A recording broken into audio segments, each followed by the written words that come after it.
live stream. As you can tell by the bricks behind us, we are back in our homes, in our temple, back to talk about the AFC North, predicting every team in the NFC, AFC, and all things NFL, covering all the things we've missed over the last 3 weeks in the NBA, talk about the latest headlines as well. NBA roundup. A lot of shit has been missed since we last left. I think the last time we were talking here, the Thunder had just won the championship. We've had a couple of free agency movements, but what has gone on in the NBA and how are we doing today on this fine Wednesday night?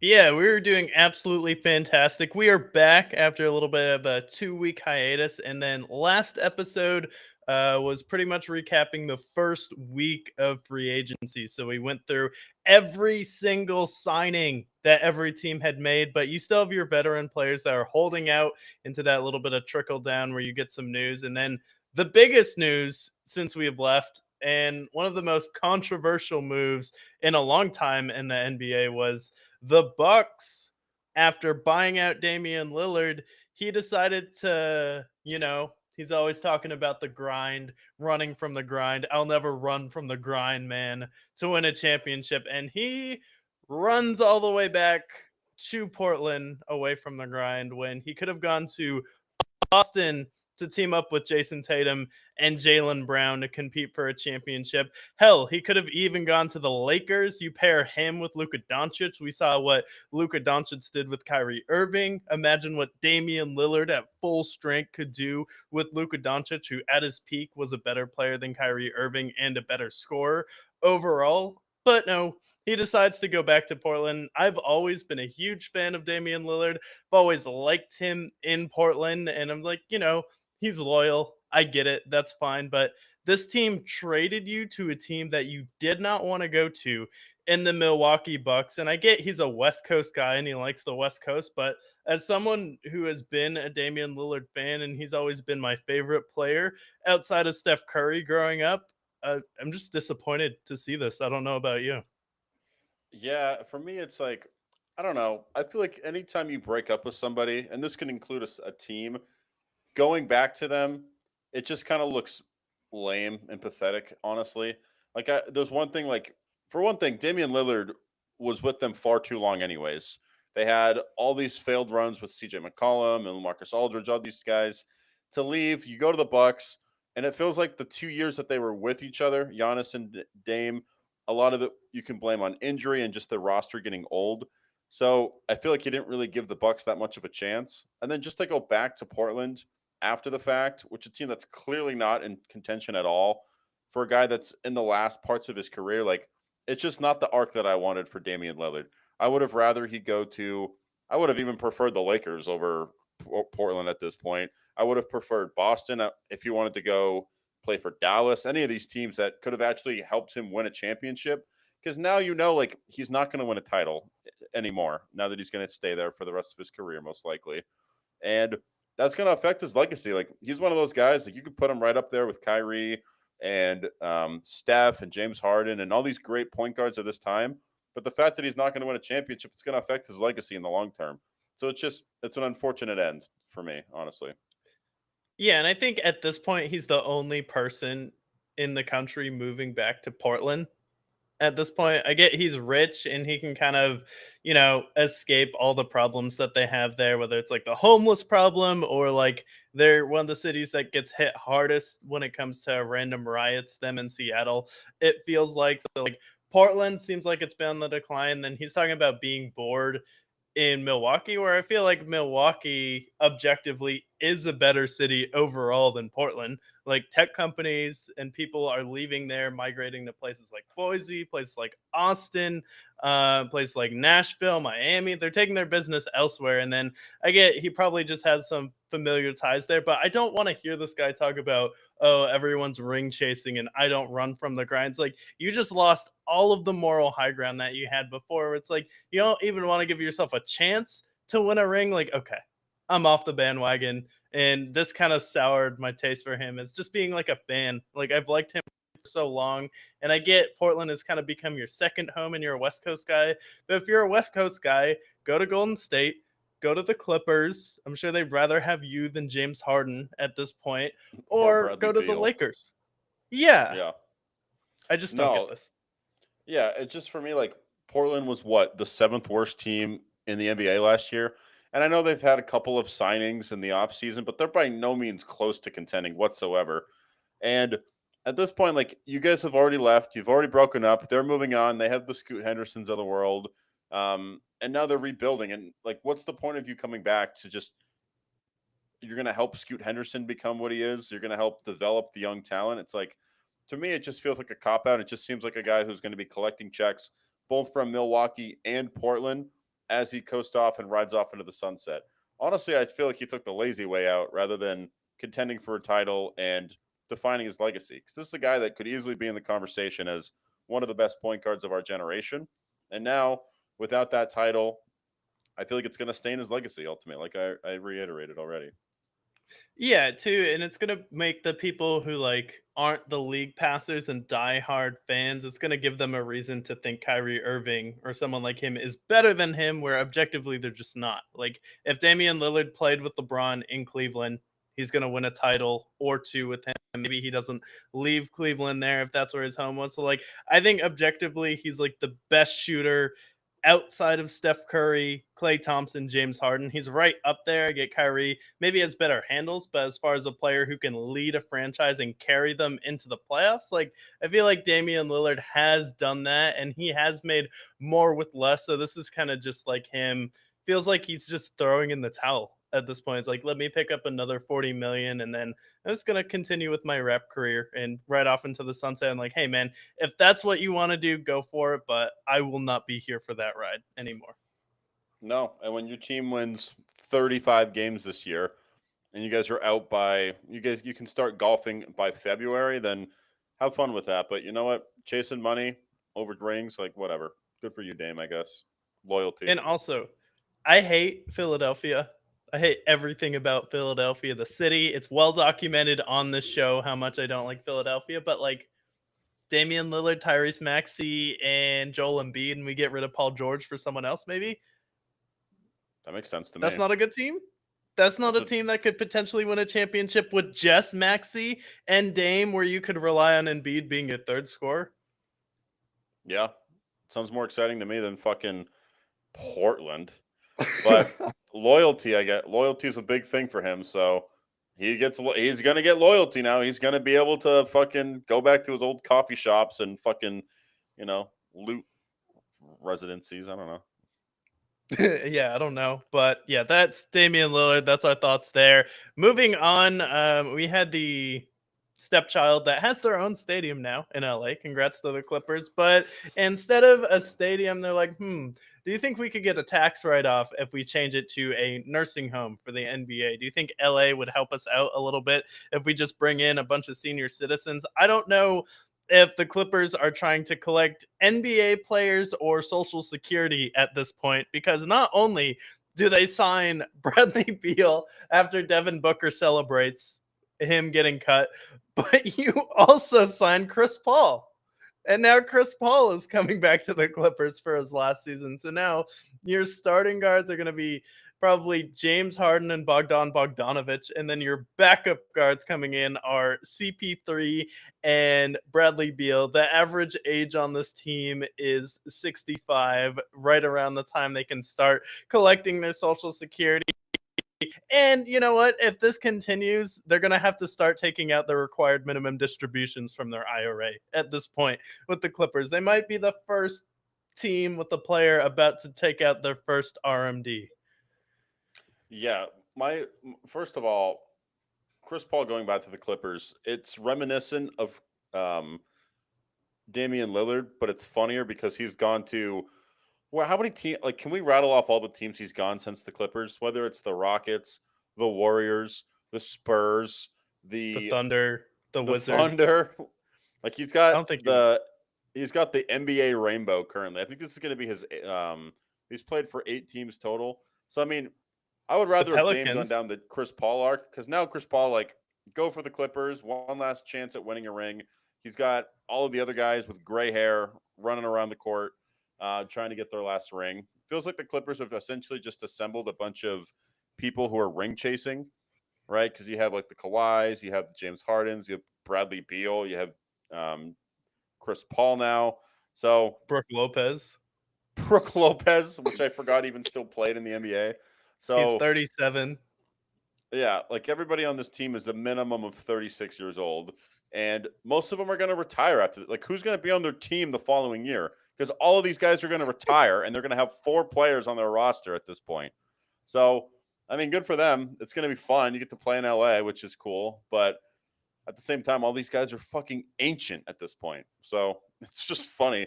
And then the Bradley Beal part, he gets his contract bought out by the Suns, which is probably a win for both of them, to be honest. And just going, the fact that he ends up on the Clippers is just hilarious to me, to be honest. I think they only saved like 11 million, which I guess counts for something, but they didn't really. They still got fucked financially. They're paying him, I think, $40 million to not be on their team this upcoming year. Yeah, they're paying him $40 million to not be on their team. And then, speaking of people that aren't on their team anymore, like Fox absolutely guts their roster. Joy Taylor is gone. No more peanut butter skin and big peanut butter cans, as Jason Whitlock said. We can't hold those up anymore on TV. And then you have essentially Emmanuel Acho's show get canceled. Yet you have absolute, I don't want to say the R word, but I'm going to say it. You have absolute retards on TV like Jason McIntyre. He out here like, if the Lakers get Bradley Beal, it's a lock. And like, a lock for what? The play-in tournament again? Because now there are certain rumors getting out about LeBron. LeBron may leave, but like people are overreacting to the Lakers being good. Where this guy goes on national television, and I'm watching it in the break room at work, and he's saying that if Bradley Beal goes to the Lakers, that they're gonna win the championship. I'm like, how do you still have a job? Like, some of these guys don't even seem like they actually watch the games. Seems like they don't even watch the playoff games where he's gonna make a take like that, and then you got half your roster on Fox for this, and Yeah, you keep it's him. insane. The only thing that's a lock for the Lakers next season is the fact that they will play in the NBA and they will play NBA basketball. That is a lock for sure. Whether they make the playoffs, I assume they'll make some sort of playoffs. They're decent enough. But the NBA championship, when you have a team like the Nuggets and the Thunder and the Mavericks and the Warriors, all in that same and the Timberwolves, give respect to the Timberwolves, all teams that are better than the Lakers at this point. And it's great that they got DeAndre Ayton, who is a big man. He is a center defaultly, but that didn't solve their problems. They still don't have a great roster. They don't have a great bench around them. Yes, they have Luca. Yes, they have LeBron, and yes, they have Austin Reeves. But outside of that, like, who's going to be their guys when it matters? They played 5 players throughout their entire playoff series with the Timberwolves. They don't trust anybody. And you're telling No. me that they're going to win the NBA title? It's just lazy. And of course, you being in LA, makes sense that you make that take. Oh, Bradley Beal joins the Lakers. They're suddenly going to be the lock for the championship. Like, what are we talking about here? What crack are you smoking? Yeah, I don't know if he's taking like Gavin Newsom's class for like practicing lying, and that's what he was trying to do, is just lie with a straight face. But when you're like giving your take like this, and then everything he says, he's like bug-eyed the entire time. Like, why do you still have a job, but we don't have those peanut butter cans anymore in FS1? I don't get it. But were you following kind of what's going on with FS1 and potentially them making a deal with Barstool, bringing on Dave Portnoy and Big Cat on a show? No, I have not actually. That's I did hear about Joy Taylor and Emmanuel Acha getting fired, but I didn't hear about the other stuff. Yeah, and Emmanuel Acho, like, it was time for him to go. He was just like over the top too much. It's just like one of those rappers that's just way too lyrical where it just becomes comical to a point. But so he's gone, and now they're trying to essentially restructure the entire network by making a deal with Barstool, kind of looking at what ESPN did with Pat McAfee. We live in a copy paste league, and if you want to do something like ESPN did, well, the next best thing really in sports, you don't have a ton of great independent networks to choose from outside of Pat at this point, would be Barstool, and then essentially they would be trying to compete with College Game Day. I like Big Cat a lot. I think it makes sense to make a deal. I just don't. I'm not in love with Dave Portnoy anymore, really, after just seeing how he talks to his employees live on air and belittles them. Yeah, I love Big Cat on Fox. He's going to be a great fit if they end up making a merger. Dave Portnoy is a good businessman, but so it makes sense that him and Fox Sports are going to intertwine, continue to grow Barstool's brand because I feel like Barstool is bigger than Fox Sports at this point. But I'm excited to see that change. I feel like ESPN has benefited from Pat McAfee, and I think Fox Sports is going to benefit from Barstool if they can recruit some of the other talent outside of Big Cat as well. If they can implement like some of the, I know like Barstool has some of those game shows that they have as well. Like I think it's called the 12 or whatever. Yeah. Interested to see how they implement that there.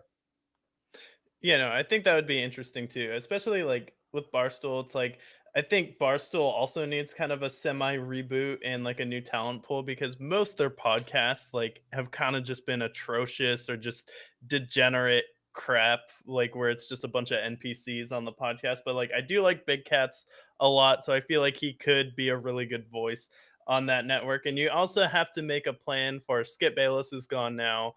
um really our only show that people kind of like is First Things First, but not everyone can take a daily dose of Nick Wright, nor should they. But everyone like Kevin Wildes is amazing, so is Chris Broussard, and then Colin Cowherd is kind of like losing it at this point. His takes are just kind of getting lazy, and he flip-flops every single day. Just, oh, what Cowherd are we gonna get today? Yeah, he's got mixed personalities, but I think a rebrand is essential for them. So interested to see what they do, um, and interesting to see what Barstool does as well. Honestly, Yeah, and then last really real NBA signing, and it's mostly just because it's funny, but the Wizards set Marcus Smart free, and the Lakers are gonna learn the joys and pains of rooting for Marcus Smart because as much as a fan favorite he was, anytime he takes a shot, you're holding your breath. And the worst thing that can happen for Marcus Smart in a game is for his first three to go in. Because if his first three goes in, well, the next eight must go in, right? And he would have some like crazy games where he would hit like 7 or 8 threes, but he'd also have a lot of games where I'm like, if Marcus Smart just didn't touch the ball at the end of the game, we probably would have been to another finals or two at this point. And really, the problem with the Celtics was Jason Tatum and Jalen Brown not telling Marcus Smart that he has to give them the ball at the end of the game. And I feel like he lost a lot of games for the Celtics. And you know, get ready, Lakers fans, and get ready, Luca, because they're about to learn. And hopefully, JJ Redick can figure out how to use him best. yeah, honestly, it's fitting. I feel like the Lakers were thinking like this is their new Rondo. This is their replacement Rondo ultimately. But ultimately, the difference is that Rondo is significantly better offensively, both scoring wise and facilitating. But I mean, you're going to get good defense with IQ. him a little bit left, right? He can still play defensively relatively well. And when he's hot, he's hot. Let's be honest. Like when Marcus Smart gets hot from the three, he'll make like six in a row. The problem is the next 20 don't go in. And that's why he's one of the worst 3-point shooters of all time. Remember we went over that a couple months ago? One of the Yep. worst 3-point shooters of all time. So you're going to get a lot. He has a lot of highs, he's got a lot of lows. But Lakers fans, enjoy because it's going to be fun to watch. You just at certain points are going to learn to love and hate Marcus Smart at the same time. Yeah, I think the problem with him is though, I don't even think he's that good of a defender anymore. Like if you watch him like recently, like when the Celtics got rid of him, they kind of got rid of him because defensively he was slipping a little bit and he was a liability at the end of games on offense when he would be touching the ball and just jacking up threes and taking the ball away from Jason Tatum and Jalen Brown. But for him, like I think he's been like a year or two removed from being a really great defender because I think he started to slip as soon as the Celtics traded him. But maybe he can find it again, but I just don't see it. The last 2 years, so the last year in Boston, his win shares were 2.7 defensively. These last 2 years combined is 1.4. So it's definitely a real thing. He's definitely declined. Granted, he has missed some time, but still played about the same amount of games combined in those 2 seasons. And you can tell that he's definitely regressed. And he's now 3 years removed from the Defensive Player of the Year. So honestly, I don't think they're going to get the same Marcus Smart that they're paying for, but he is a need for them. So it makes sense in their timeline. Just I don't think they're going to get who they think they're going to get with Marcus Smart. Yeah, no, I don't think they will either. But I'll let Lakers fans be delusional. And I hope Marcus Smart succeeds, and I hope the Lakers succeed. Not win a title, but I hope they're good because it's good for the NBA. And then, speaking of players on the Lakers, Jeff Teague has kind of just been this. I don't know. He's been like one of these guys. He just has all of these insane stories on podcasts that he tells. And now Jeff Teague might not be safe. And I mean that literally. There are certain people in society, when you kind of slander them, you might have some problems or some weird roadblocks in the future. Like, huh, that's weird. But he goes on a podcast and they ask him which LeBron is the best. And he's like, the Miami LeBron, obviously, because he was on steroids. Remember when they said they were going to start testing for HGH again? And then suddenly LeBron had back pain and he was going to be out for 3 weeks. Then James came back skinnier than he was before, looked like he came off his cycle. But like, are you surprised that Jeff Teague would just flat out come out and say that LeBron James is on steroids? He prefaced it allegedly after that. But do you think this is surprising, or do you think people are kind of like, yeah, we knew LeBron is on steroids, but we're just not going to talk about it? I don't think. Yeah, I don't. I'm not surprised. I could also point to like, I feel like Shaq maybe in early 2000s. We could put him in that steroid bubble. Certain players, you just look at them, you're like, this person's a freak of nature. A lot of NFL players, like T.J. Watt, for example. If I found out he did steroids, I'd be like, sounds about right. Derrick Henry, same example.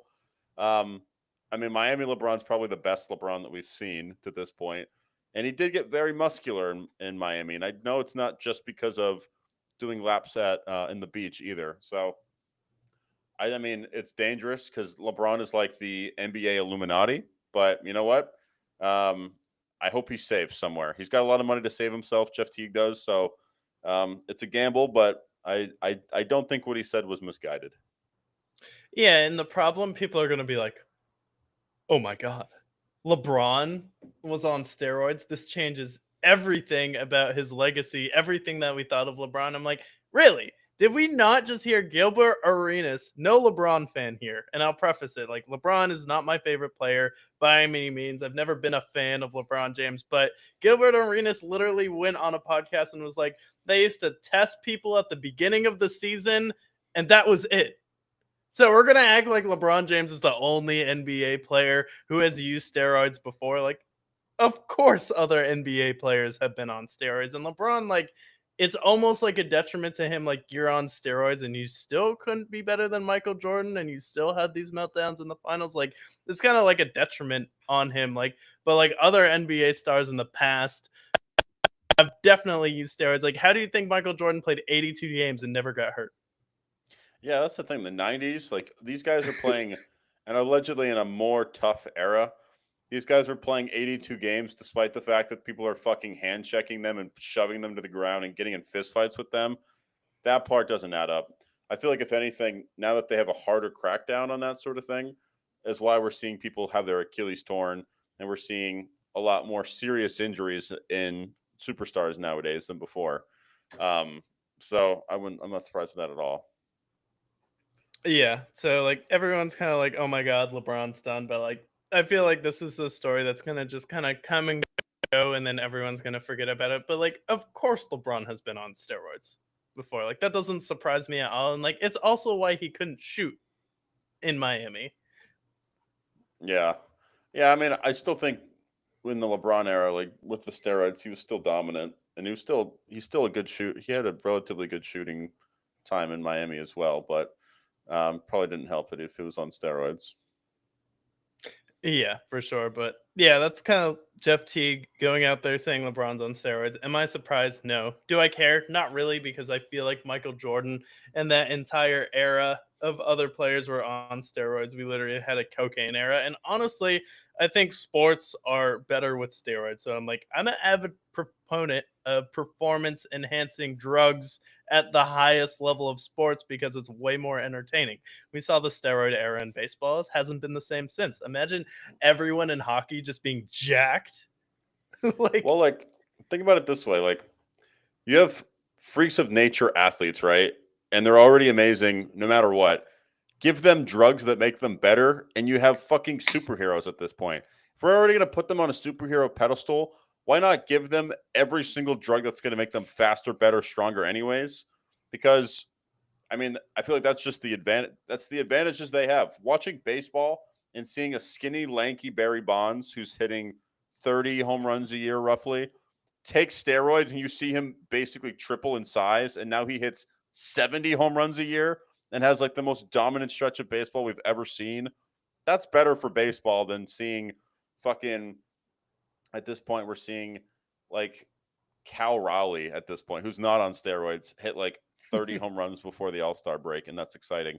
No, I want to see them all juiced up. I want to see someone hit 100 home runs. In the NBA, I want to see somebody score 50 points because they're all drugged out. Like, oh, that's better for sports. Maybe it's not better for the role model part of it, but don't make your role model some fucking athlete, anyways. You know, just give them drugs yeah, and make them super giants. yeah, exactly. And like Damian Lillard scored 71 points without steroids. Like people forget that. They're like Give him steroids, him. he scores 120.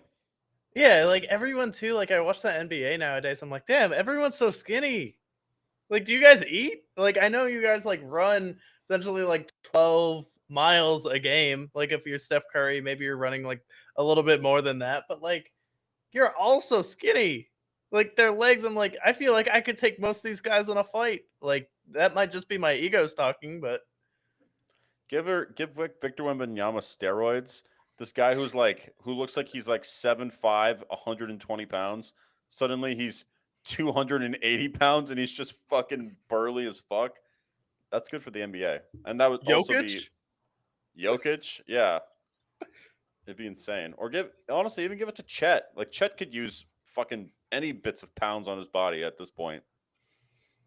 Yeah. No, it's like good for like I feel like a mild like cycle. It's also good to like prevent injuries, like if you're an injury prone player. But like honestly, like steroids, like I don't care about steroids in sports, and I don't think anyone else should either. Like honestly, for me, and like you did steroids and got away with it. Good job. I have more respect for LeBron after that. Yeah, good for LeBron. And then real quick, the ESPYs happened last week. A bunch of athletes got together and gave each other awards here. And then I'm a fan of Shane Gillis. So are you?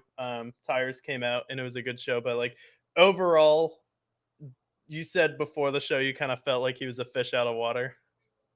Yeah, ESPYs for me are like they're kind of like the Oscars, where like the safe bet is to have like a I don't know Kevin Hart or like I don't know like somebody that's very corporate, very much like kind of fits the brand of that particular thing.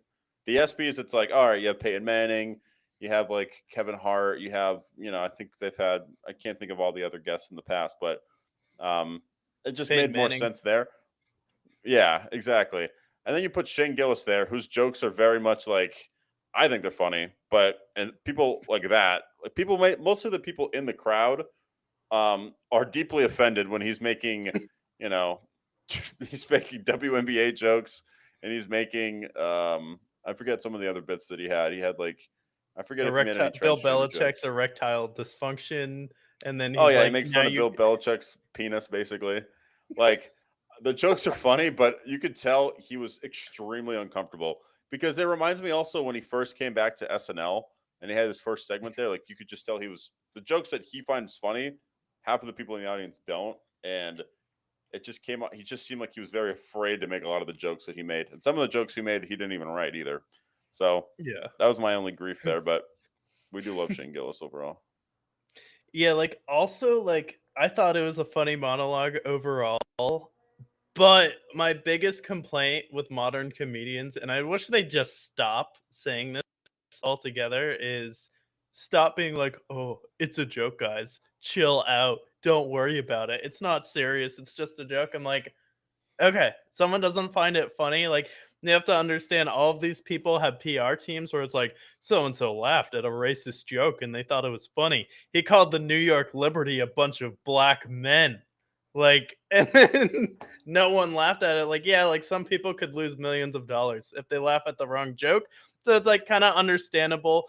And at the same time, I also don't like when comedians are like, I'm going to tell a super edgy joke. Oh, it's so funny, guys. It's just jokes. Like that part I didn't like about the monologue. And also, like, for that audience, like, he was like, all right, now I'm kind of out of my monologue and I'm going to tell a story about Trump. And like, no one in that audience really cares. And I get you kind of want to do what you want to do, but like, I don't know. I feel like everyone at home likes that story, but like for the audience, no one really cared about it. And like, I like the story. I thought it was funny. And he's talking about like Trump, like meeting him for the first time in the box, and he's kind of like the Trump impersonist at this point. But like overall, I thought it was a funny monologue. But like, I just don't like when comedians are like, "Oh, it's just jokes, guys. This isn't serious." Like, well, if someone doesn't think it's funny, like maybe they just can't laugh at it because they might lose millions of dollars. Yeah, I also feel like if you're a comedian and you're in a setting like that, you should be able to adapt your humor as well. And I think he's definitely a good enough comedian that he can do that. I just don't think he does do that a lot of the time. A lot of the time, it's like the same type of jokes. And for the ESPYs, I think first of all, he's not a big sports fan, it seems like. I think he's more into like wrestling, which is chill. But if you're not really into sports, I feel like the jokes should be more geared around like current sports jokes. Like I think the mold should be Peyton Manning's jokes. I think it was like the 2016 ESPYS when he's making jabs at Yeah. like Russell Westbrook and Kevin Durant. He's making jabs at like blowing a 3-1 lead, LeBron, like what was relevant at the time. And he didn't really make jokes that were like relevant at the time, except for like the WNBA, nobody watching the WNBA. It was like, okay, that's a cool bit. And that's a joke that I'm not surprised he made. But at the same time, like he should have more gears to operate on humor wise. Yeah, for sure. And like I liked it. Overall, I think my favorite joke was definitely the Caitlin Clark one, where when Caitlin Clark retires, she's gonna eventually work at Waffle Waffle House so House. she continue her favorite thing, which is fist fighting black women. Like I thought that was funny. Yeah, And like I thought it was funny. I just hate when comedians are like, it's just jokes, guys, or they have to preface it that way. And it kind of like makes it less funny when you have to do that. Like just keep a straight face and keep going. But like obviously yeah. he was nervous though in front of everyone. Oh, for sure. You could tell, but I don't think it's misguided either to be that way, to be nervous at all. So, but yeah, I enjoy it overall. SPs are fun. I prefer to watch the SPs over a thing like the Oscars or the Grammys any day. Yeah, for sure. Like it's fine. But at the end of the day, it's just a bunch of rich people giving other rich people awards. So it's like, okay, yeah, that's cool. Like is SGA the male athlete of the year? Sure. Sure. Yeah, you're not gonna go to war But for it.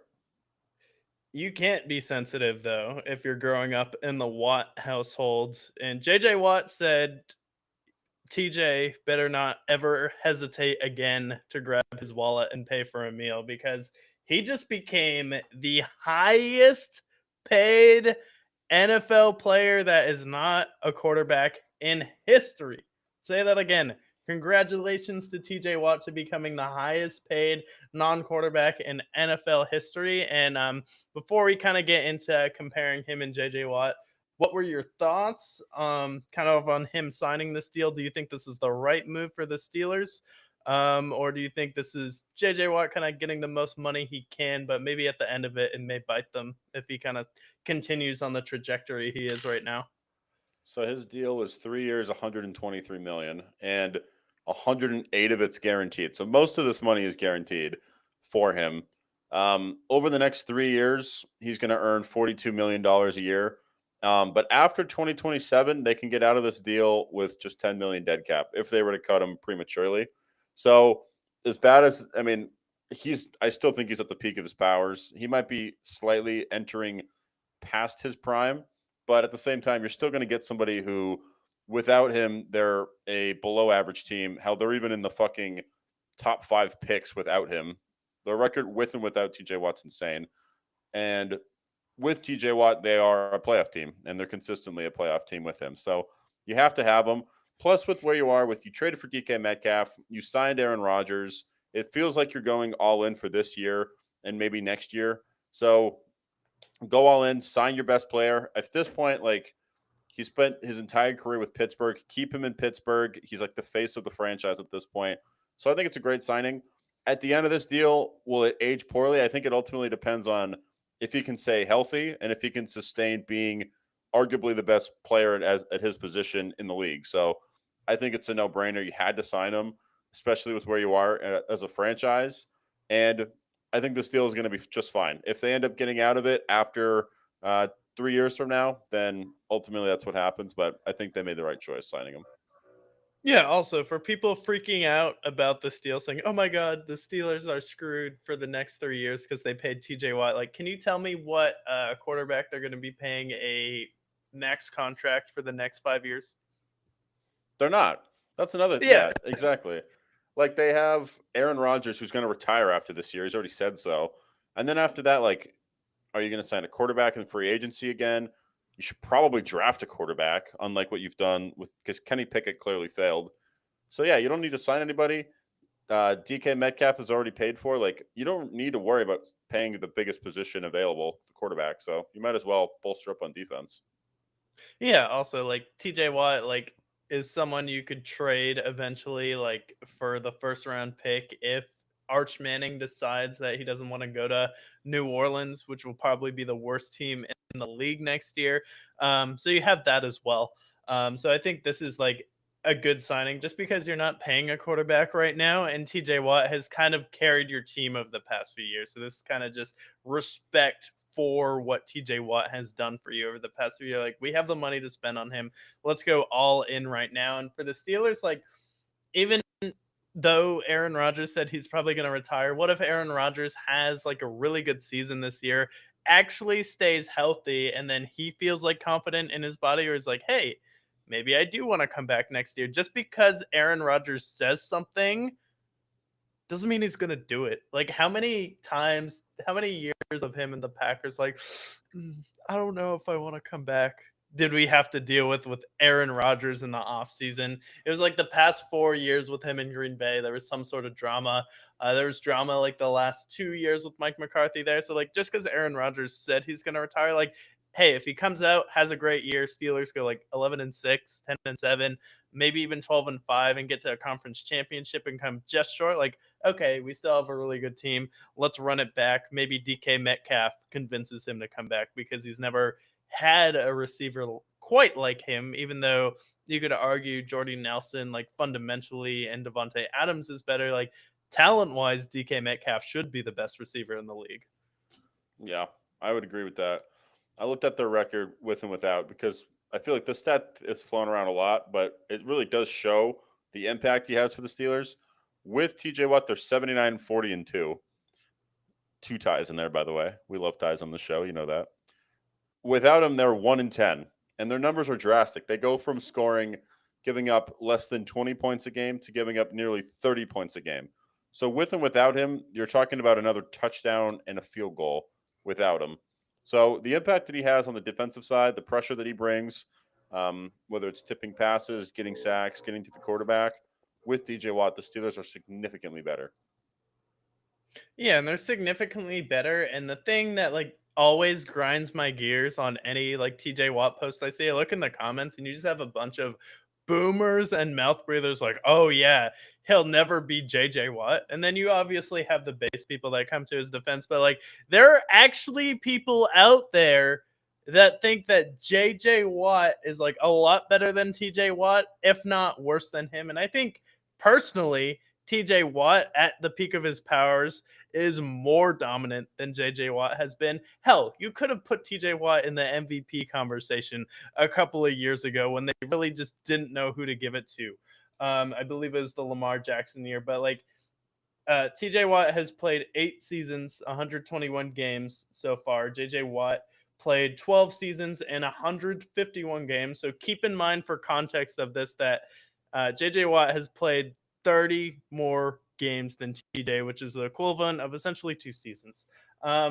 So through that, TJ Watt has 108 sacks, 462 tackles, 331 solo, 131 assists, 33 forced fumbles, 7 interceptions, 12 fumble recoveries. He's a 7-time Pro Bowler and a 1-time Defensive Player of the Year. Well, JJ Watt, through his 12 years, has 114 and a half sacks, 586 total tackles, and then he has 27 forced fumbles, 17 fumble recoveries. So his brother already has him beat there in 30 less games and 2 interceptions, which his brother also hasn't beaten. And, he has 3 Defensive Player of the Years awards, which is really, I guess, the argument you could make for JJ Watt. But like, he's played 30 more games, and TJ Watt is going to pass him in sacks by week 8. Yeah, I would agree. I think JJ Watt, if you want to argue he's a better pass rusher, maybe I'll hear you out there. But the impact that you have on the total game with forced fumbles, with interceptions, with tipping passes, with getting to the quarterback, applying pressure, I think TJ Watt is a better overall defensive player. Somebody that if you're building a defensive team, you're going to probably draft him first overall at this point, just for the impact that he has on a team alone. I will say, looking at JJ Watt's stats, the first 4 years he had those 3 Defensive Player of the Years. His 4-year window, if you're going to argue for JJ Watt, his first 4 years he had 20 sacks, 10, 20, and 17 and a half. So that was a good. I mean, he got like a majority of his sacks in those first 4 years. Won his 3 Was Defensive that Player of like the the Years. Schaub era where they made the conference championship with Aaron Foster? Yeah, this was like 2012 through 2015, so it's definitely Matt Schaub era. Um, Okay. and that was like peak JJ Watt. I think also Jadeveon Clowney came shortly after. Not that he did too much for them, but He had Vince that was like Wilfork, peak though. JJ Watt. His peak was really high with JJ, but I think TJ Watt has been more dominant, more valuable, and defensively as just a full comprehensive defensive player. TJ Watt's better. So I Yeah. don't know. I think it's hard. I mean, it's hard because they're both great. I'm not here to undercut either one of them.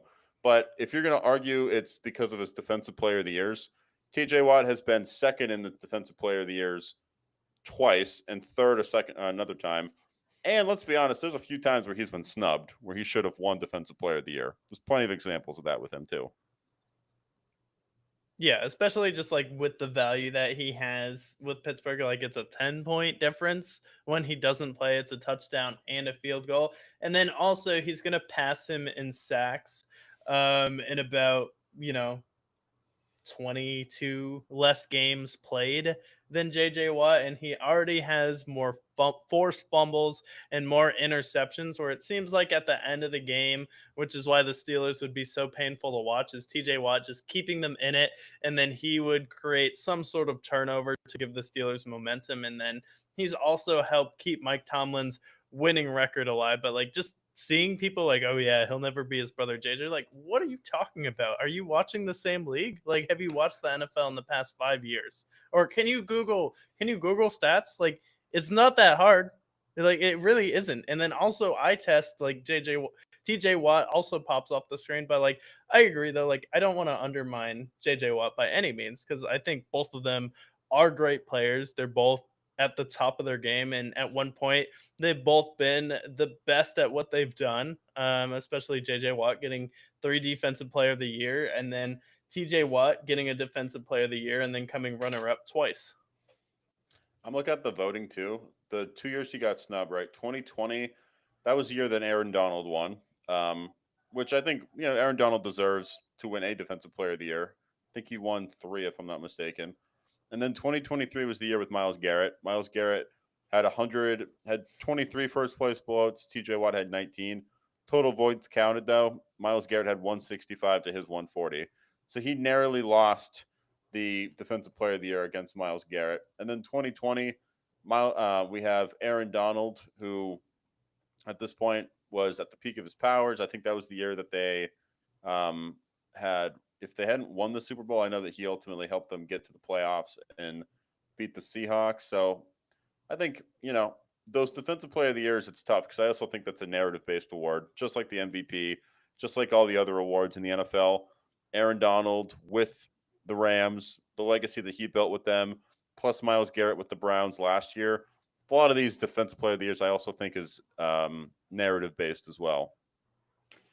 For sure. And it can be like Aaron Donald can be like a legacy award where he needs to win one. Myles Garrett, it was kind of similar to Joel Embiid, but like he was also a really dominant player. And like when you play in a league, like I feel like you could argue like some of the pass rushers in the same era as TJ Watt have been more dominant than JJ's era. For sure. Yeah, because I look back at JJ's era and he jumps off the screen for me, but I also think like some of the other great edge rushers were like, what do we have? Like, I know he was a nose tackle, but like people like Vince Wilfork. Um, I know I'm probably forgetting a bunch of them just off the top of my head, but JJ was definitely at the peak of all of them. But I feel like the edge rusher talent nowadays to then is superior nowadays. Yeah, it's like easier also a little bit, like because it's less physical. Yeah.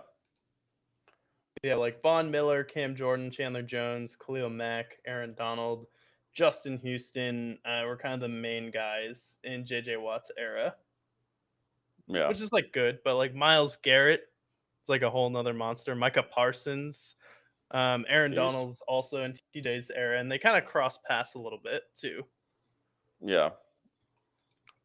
Yeah. Absolutely insane. But let us know before TJ Watt or JJ Watt, who would you put better all time? Who is better? Who is the best of the Watt brothers?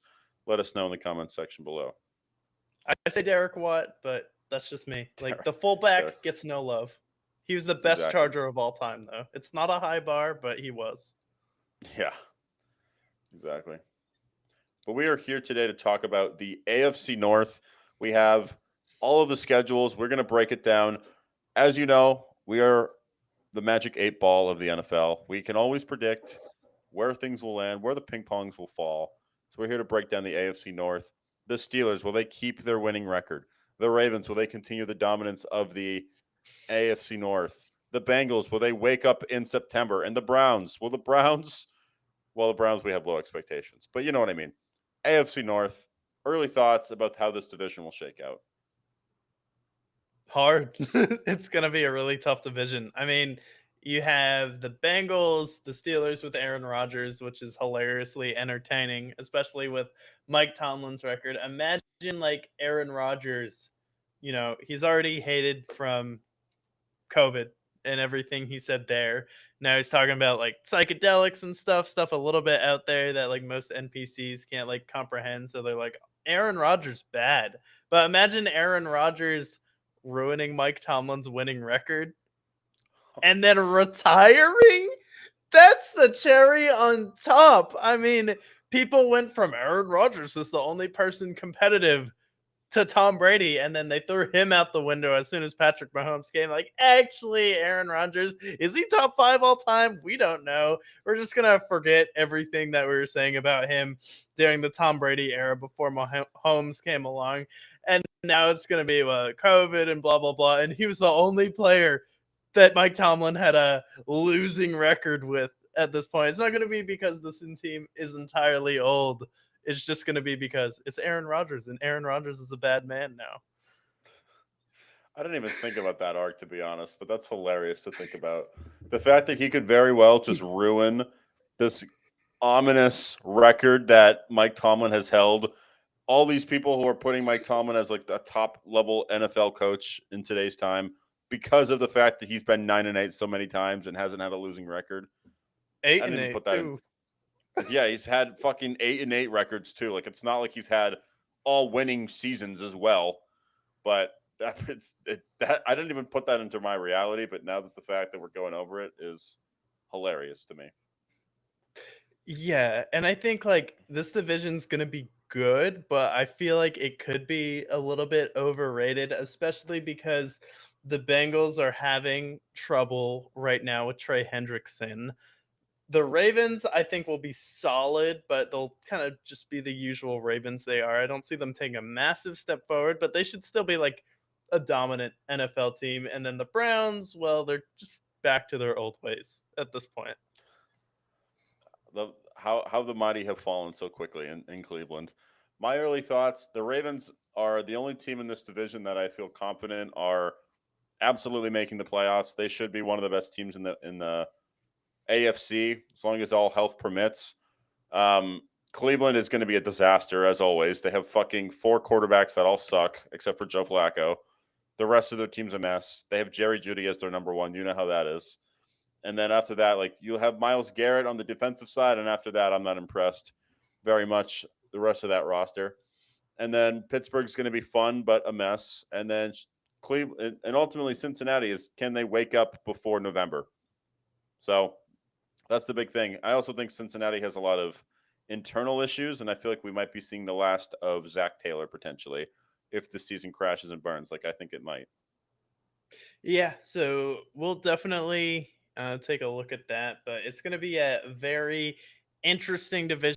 And I say we start with the team that's probably a lock to make the playoffs, whether it's a wild card or division winner, unless Lamar Jackson gets hurt. So if you haven't watched us before or you're new to this segment, essentially each year we rotate teams and we pick 2 teams' record. And today you're going to be picking the Ravens and the Bengals. I'm going to be picking the record for the Steelers and the Browns, and then we'll see how it shakes out throughout the season, and we'll give you a recap of that just so you can hold us accountable. But I say we start with Baltimore. Just get the good out of the way, and then it's all downhill from here. Yeah, I'm in. Absolutely. All right. So Sunday Night Football, September 7th, week 1 of the NFL. The Ravens immediately have a rematch with the Buffalo Bills, last team to beat them. That's right. Buffalo did beat them. I think typically in these kind of matchups, the team that had won previously, when that rematch occurs, it's always the team that loses that gets their vengeance because Buffalo was the last team to beat them. I think they go out and beat Buffalo on Sunday Night Football, get their vengeance back. All right, so they get revenge versus Buffalo on the road, and then they go home for the first time of the season in week 2. And at 1 o'clock Eastern time, they face the Cleveland Browns with whoever their quarterback is. Yes, and Lamar Jackson's record, he is 8-5 against Cleveland. I think with this current iteration of the Browns, they might give him trouble, and it might be tough. But I think ultimately they're going to sweep Cleveland. So I'm going to have them beating Cleveland this game. All right, and then their second game of a 2-game homestand, they face the Detroit Lions on Monday Night Football. Yeah, this is going to be tough. I think Detroit, the first month, I think is going to be clunky for Detroit because you've lost 9 assistant coaches in the offseason. All of them have gone their very which way. So I think the first month could be a little rough for Detroit. I'll take Baltimore to beat Detroit on Monday Night Football to start it out. All right, Baltimore, early contender for September Warriors, and it doesn't get any easier because after they face the Lions, they face the Kansas City Chiefs in America's Game of the Week, probably with, unfortunately, Tony Romo calling it. Yeah, and I know we're history buffs on this show. You know this. And I know that Lamar Jackson is 1-4 against the Chiefs, and the only game that he has won was that infamous Clyde Edwards-Helaire game. That is probably one of the worst fantasy football games of my life. So, because history repeats itself, I think that ultimately they will fall to Kansas City. All right, so now they are 3-1, and they go home to face Houston, the CJ Proud Boys. Yes, the CJ Proud Boys. And honestly, this is a type of game we mentioned before. Those rematches can sometimes have the loser of the previous game get their vengeance. This is where I think Houston goes out. They have something to prove. They go out and upset the Ravens after a tough game against Kansas City, where they gave them their all. They upset the Ravens. All right. So now the Ravens drop 2 in a row, which is fine, and they're 3-2. They have another home game. This is a 3-game homestand. mind you. So it's the second of 3 games in a row at home, and they face the Rams. Yes, and I do think the Rams are going to be very good this year. However, the Ravens are stacked on every end. Great defense. Their offense is awesome as well. So I'll take them beating the Rams, but I do think this is going to be a great 1 o'clock game. Yeah, last time the Rams played them, I believe Tyler Huntley was the quarterback in Baltimore. Things have changed in Baltimore. Sean McVay, it's time to adapt. And then Carl Anthony Towns' boyfriend comes to town, and the Chicago Bears and Caleb Williams take on the Ravens. Yes, a classic matchup of the Baltimore Ravens and the Chicago Femboys. What a time this will be. I am hesitant to adapt and wrap my arms around Chicago. I think Baltimore is a better team. I think Chicago is just one of those franchises I can never fully embrace. So give me the Ravens in this game. Give you the Ravens. All right, so Ravens are now 5-2, coming off a 3-game homestand. Now they have 3 games in a row on the road. Believe there's a bye breaking it up though, but they start in Miami in October, so it should still be over 60 degrees in Miami in October, right? It should be. Miami, let me see his record against Miami real quick. Because Miami, if I remember, they beat them last year. His There was record the against. Miami game where like Miami came back when they were down 28-7, but last year the Oh, Ravens absolutely demolished them. yeah, that's true. Yep. So that happened in 2022. I think the Dolphins are going to be a mess this year.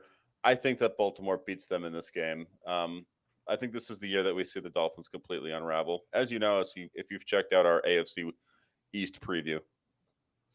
And then they have a bye after that. Good job, Ravens. You beat the bye week. And then they go to Minneapolis to face JJ McCarthy if he is still, in fact, healthy. Yeah, this is a game I don't know. There's always a game somewhere that I feel like they should win that they shouldn't, or a game that they should win that they end up not winning.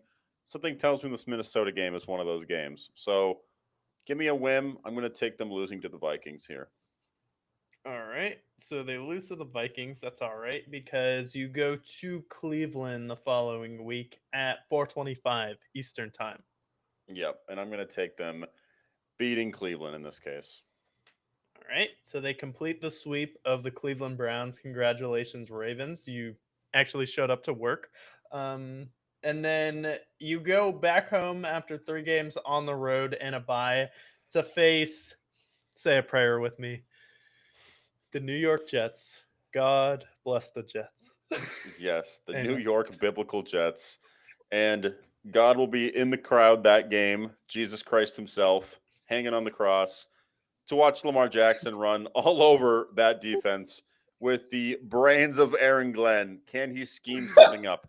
Looking at the past games against Detroit, I would say that he'll be just fine against the New York Jesus Jets.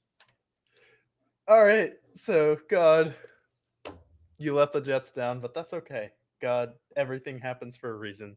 And then you have another game at home, another 3-game homestand for the Ravens, actually. So 3 games at home, 3 games on the road, and 3 games at home. A little bit of a funky schedule for them. And they face the Bengals in November on the 27th. And this is going to be, looks like Thanksgiving. Thanksgiving game, very exciting. So, interesting stat about the Ravens. Joe Burrow is 1-6 against Lamar Jackson. And over the last 3 years, they've faced off. We've had 35-34, 41-38, 27-24, 34-20. This game is going to be probably the best game of Thursday Night Football. History says I should pick the Ravens because they have won naturally. But because this is a Thanksgiving game, it's a short week. After they've had 2 layups, the Bengals are finally waking up. I'm going to pick the Bengals to win this game. Okay. Not a problem there, but the Ravens are 8-4, and the Bengals, probably fired Zach Taylor because they lost 3 of 4 in September. And then they have the Steelers at home again. And I will pick them to beat the Ravens or the Steelers in this case. Um, I just think if they split, I feel like the game that they face later this season, maybe they win that. But I'll take them beating the Steelers. I think, especially after losing to the Bengals, they typically rebound pretty well. Okay, so that's the end of their 3-game road stand here, and then they play the Bengals again. So 2 out of 3 weeks they face the Bengals. This one's at 1 o'clock though on a Sunday. Yeah. And this is where I think they get their revenge. Whether they win on Thanksgiving and then lose the following time, ultimately, I think they're going to split with the Bengals. Something tells me this is the game that they fall to the Bengals there. All right, and then they are back home to face Drake May. And we don't know how good this Patriots team will be. A lot of people are banking on the Patriots being very good. We were pretty bullish on the Patriots in our AFC East preview. Go ahead and check that out in our past videos. Um, as much as I want to believe in the Patriots, I do think that the Ravens' offense is way too overpowered for them. And I think their defense can contain Stephon Diggs post ACL tear and whoever else they acquire before then. So I will take them beating the Patriots. All right, so now they are 11-5 here, and then they go on the road to face the Green Bay Packers. Yep. And I think at this point, the record seems as if they're probably not going to get that 1 seed, but they are vying for seeding at this point. I think they beat the Packers in this case. Okay, so they beat the Packers there, and then so now they have 12 wins, and then they have their annual game where they play the Steelers at the end of the season where the Ravens have nothing to play for. It seems like this happens every single year. Yeah, and this is where the Steelers are probably 8-8, and this game means so much more to Mike Tomlin than the Ravens. Ravens, they're probably seeing Tyler Huntley, and you're seeing all the backups play. Doesn't even matter who they play at this point. Doesn't matter. Um, I'm going to pick the Steelers to split with them, though. So I'll have the Steelers winning this Week 18 game. Who knows where the Steelers are at that point? Okay, so that would put the Ravens at 12-5, which I feel like is fair for Baltimore. Yeah, I think 12-5, 13-4. I don't think that this roster is like a 14-3 or 15-2 type team. Although they have the roster to do so, I just think 12-5, 13-4. This was kind of where I put them.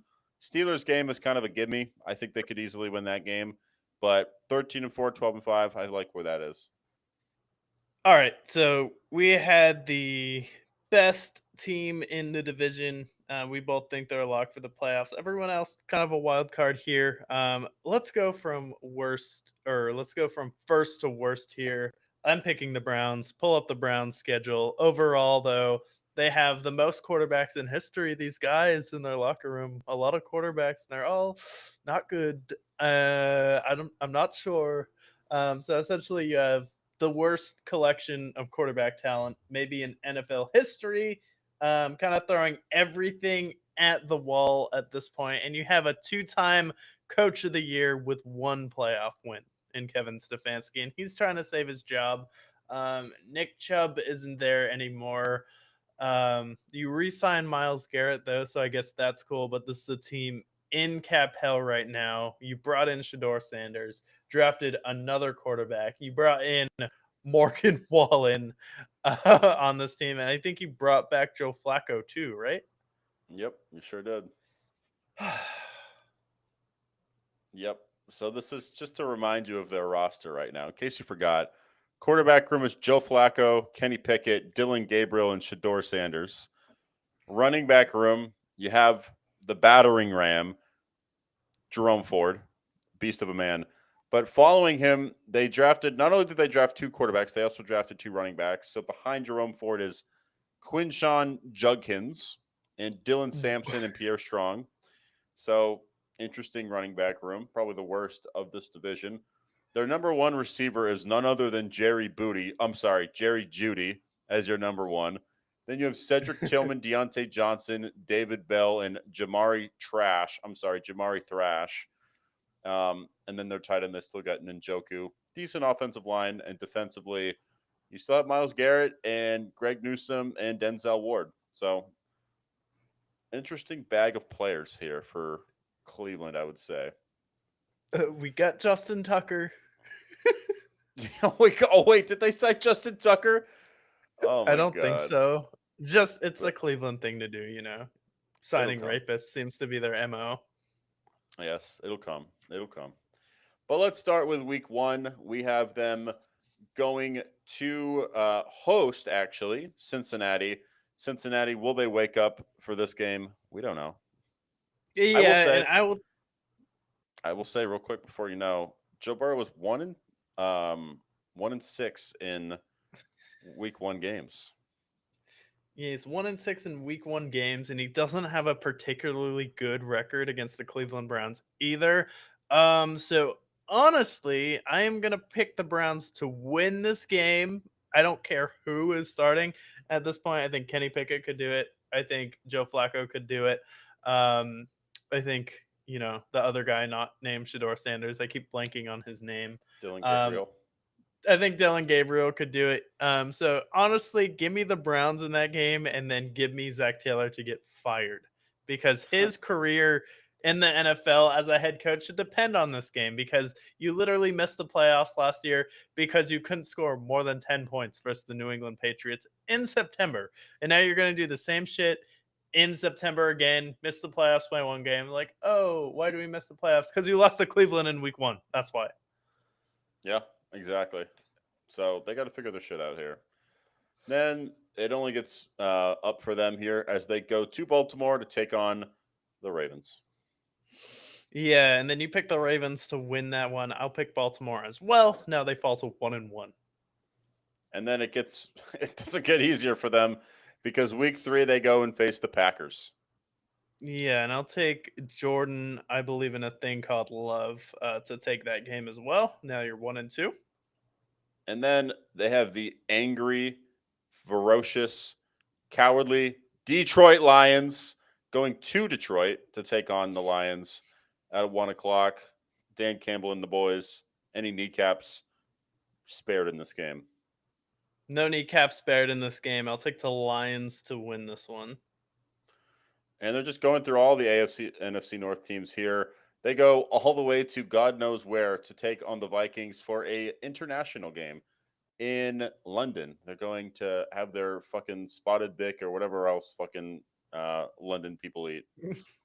Yeah, I will take the Minnesota Vikings to have food poisoning break out because London has atrocious food. As Tim Allen said in Home Improvement, just say it's a British recipe because people will think it's supposed to taste bad. And I'll actually take Cleveland to win because it feels like Cleveland is a type of team that will win in London. That shouldn't. Yeah, and you got to remember Cleveland's like the Jets, where they win games they shouldn't. When they should probably tank, they're going to probably fuck it up for them. So makes sense. But London, it's in the air. Cleveland, they should probably go to and play in Cleveland internationally permanently. But on to week 6, they go to Pittsburgh to take on the Steelers with Aaron Rodgers. Yeah, with Aaron Rodgers or Mason Rudolph there, and I think either one will be good enough to beat the Browns. So give me the Steelers in this one. Now we're 2-4. It's not looking good for them, and it's only going to get harder when they have to face the pre-winter Miami Dolphins. Oh, not the pre-winter Miami Dolphins. Is this in Miami or in Cleveland? This is actually in Cleveland, so maybe it's not so bad for Cleveland here. Is it what week? What's the date This on is this? this is October 19th in Cleveland. So it could be kind of cold. I mean, Ohio, it is known to get a little cold a little sooner, but it's not quite November, December time. So it is a gamble. Yeah, there could be a chill off the lake, and yeah, I'll actually take Cleveland to win this one. I think I've seen crazier things before, so I will believe in that as well. Especially if Joe Flacco's got some magic in him. Not Yeah, and they're crazy. like pretty good at. They're pretty good at for all their flaws, the Browns have drafted historically good running backs. So like I don't doubt that they can replace Nick Chubb. Like you're never gonna get someone as good as him, but I think you can replace him. Yeah, for sure. Then week 8, this will be a interesting game. They go to Foxborough to take on the Patriots and Drake May. Yeah. I will take the Patriots to win that game. Now we dropped to 3-5. Jedi Drake is what they're calling him. Jedi Drake. That's insane. That's a sick nickname now. Bye week comes in week 9, and they are spared. I think they come out with a win there. We don't know. And then they drop to one knee. They do the Tim Tebow, and they pray to the Lord, New York Jesus Jets. They have to go to East Rutherford, which I wouldn't wish that on anybody.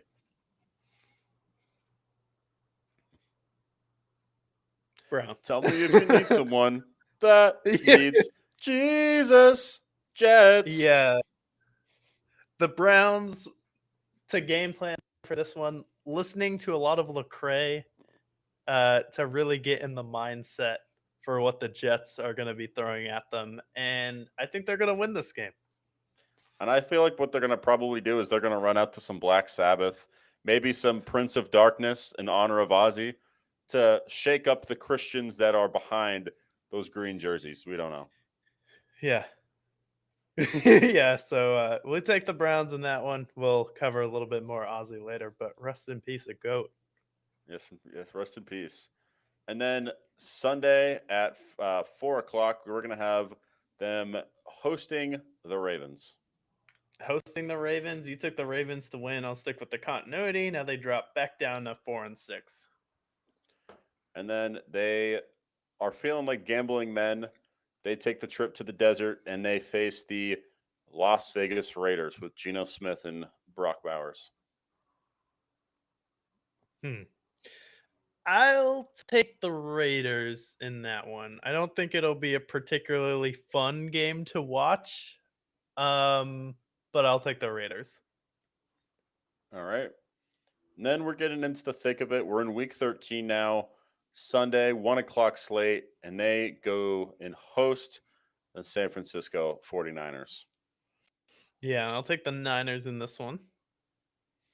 All right.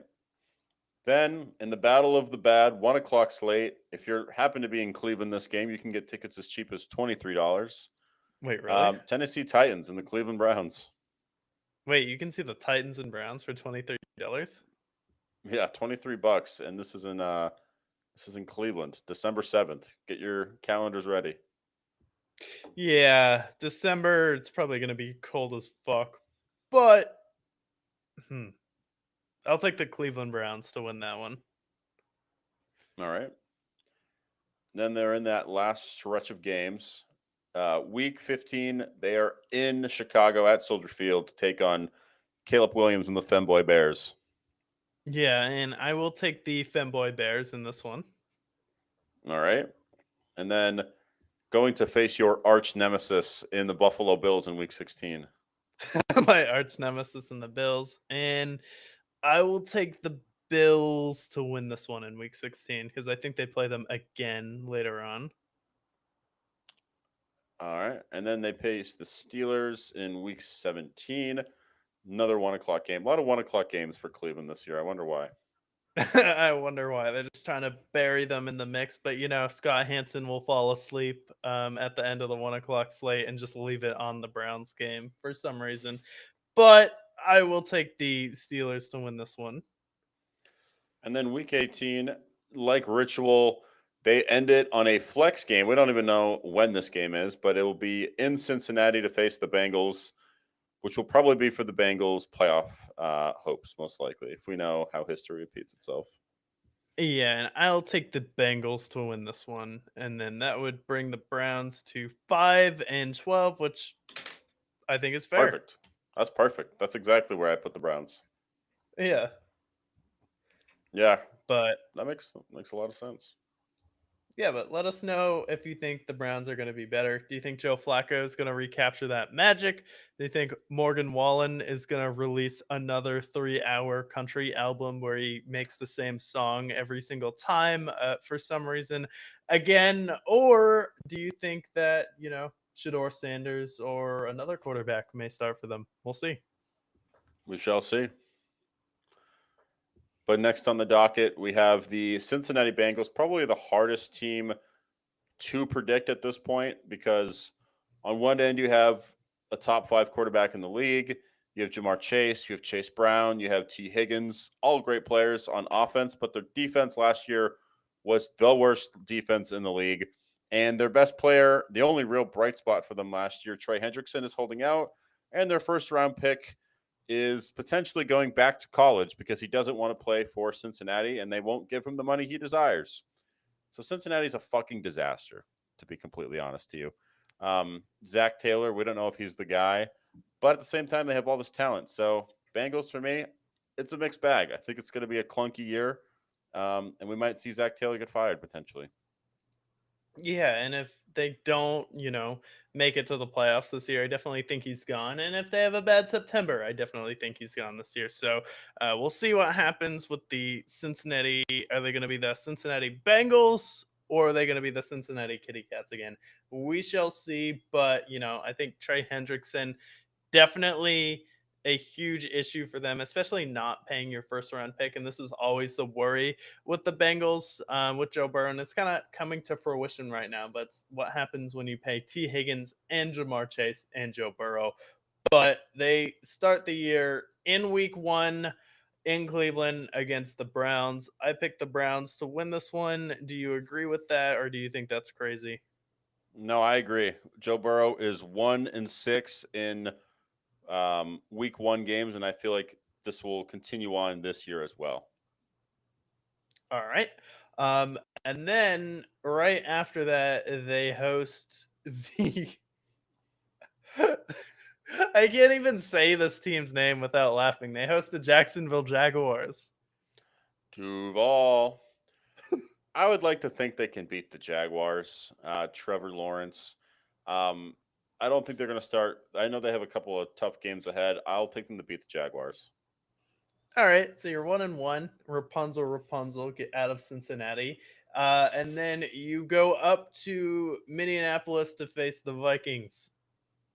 Yep, and this is a game. It should be a winnable game, but we've got to remember this is September, where Joe Burrow is 7-10 in September. So I'm going to pick them losing to Minnesota, especially if JJ McCarthy is getting it firing. Justin Jefferson alone could win this game for them. So give me the Vikings in this game. Right, so now they're 1-2, and it doesn't get easier because after that they go to Denver to face the Broncos, who have something to prove this year and are kind of starting to believe in this whole Sean Payton thing. Yeah, and honestly, I think this is a game that they fall again. This is Monday night. I can hear in my mind the Monday night crew saying, "Oh, another classic Bengals slow start. Can they turn things around? Blah blah blah." So I think the Broncos beat them in this game. And it doesn't get easier because the very next week after that, they host Detroit. And again, Detroit, great team. We saw how good they were last year. It's not a great start for these guys. I think they fall again to the Lions, and then maybe, just maybe, they'll wake up following Bro, this week. If Trey Hendrickson, not to get off topic and go on a rant, but if Trey Hendrickson isn't there, Jahmyr Gibbs is going to absolutely cook the Bengals in this game. And once when he's done cooking, they have David Montgomery to feed the rock to, and Craig Reynolds, and then Amon-Ra, and then everybody else that's on that fucking team. So Detroit, with how great their offense is, I know they don't have Ben Johnson anymore. That talent on that team, they are going. If the Bengals can't score 40 points, they're not going to beat the Lions. And then it doesn't get easier because the very next week they go to the Green Bay Packers, who could very well be better than the Lions next year. And this is like now they're 1-4. Do they fall to 1-5? I mean, I feel like the schedule's got to get easier, but the Packers are going to be good next year. I think a lot of people are undercutting them. And it's at Green Bay. I'm actually going to take the Packers to beat the Bengals. I would too, because their defense is going to be atrocious next year, especially you pretended that Lou Anarumo isn't the problem. No, the problem is the checkbook, not the coordinator. We saw Lou Anarumo have a brilliant scheme against the Chiefs. He was not the issue for you. No, he's got the brains for it. But also, Joe Burrow is 50-50 in October. And with Detroit, Green Bay, back-to-back weeks like that, that's tough. Two teams that I think are going to be vying for the NFC potentially and winning it the whole thing. And then it gets a little bit easier. You face the Steelers. Let me see. Yeah, it Thursday looks night like this football. Thursday night football. Yeah. Yeah. In this case, you're 1-5. Zach Taylor's job is in jeopardy. Wake the fuck up, Cincinnati. I would like to think they beat the Steelers here. Yeah, it makes sense. But this like prediction kind of just goes with the story of the Bengals so far. We'll get Joe Burrow like, oh yeah, I mean the season doesn't really start till November. Like, oh yeah, well, how'd that work out last year? Yeah, so that means you should But just suck for the first 2 months of the season.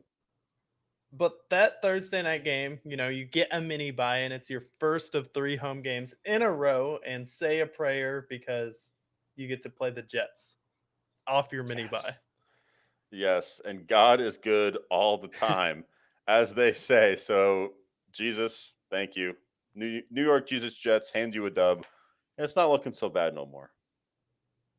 And then the Chicago Bears go to Cincinnati on November 2nd at 1 o'clock Eastern time. Mm. See, this is a game that, depending on how good the Bears are, this could be a game that you very well lose. If I'm going with how Chicago has been the last ever, I'm going to pick the Bengals. But this is a game that I can look back on, and when we're reviewing this in week 9, I could see me picking Chicago because that Ben Johnson offense carries over. Caleb Williams is the Caleb Williams that we drafted him to be.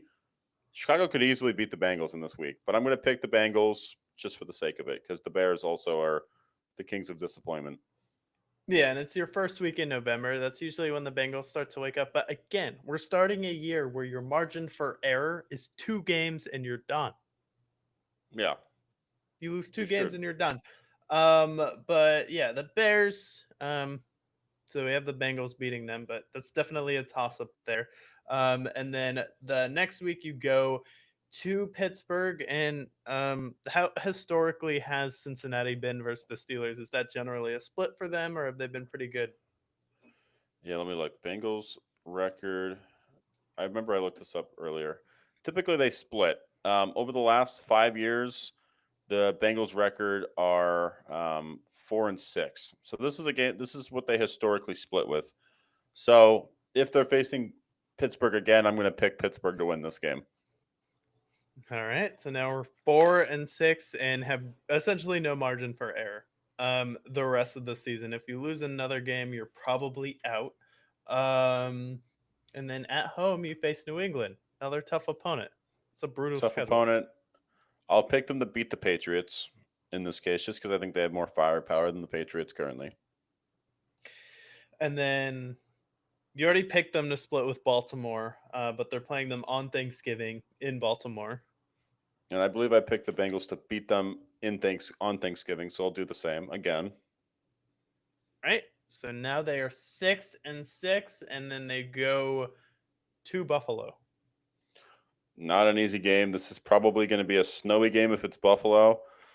But we've seen them face each other twice before, and Joe Burrow, I believe, is 2-0 against Josh Allen. Therefore, for continuity's sake, I will pick him to beat Josh Allen again.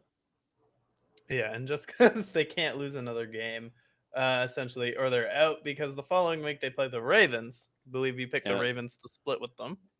yeah, so now at this point they are what, 7-7. 7-7? Yep. Jesus Christ. And then not thankfully, they actually go to Miami the following week, which if you don't have a defense, Tyreek Hill is kind of a problem. Yes, that is a huge problem for them. Luckily, I mean, we don't know if Tua's the quarterback at this point. We don't know where the Dolphins are. Dolphins could be vying for a top 10 pick, but I think the Dolphins are going to suck this year. I will pick them to bait the Dolphins, but you shouldn't be in this position anyways, where you are fucking 7-7 with a team with Joe Burrow. But I Hey, don't digress. sleep on Quinn Ewers this year. Oh, yes. How could I? He's the backup for Miami. They actually got a guy, so we'll see. But you're 8-7 now, and then thankfully you get to another joke of a team. You get to host the Arizona Cardinals.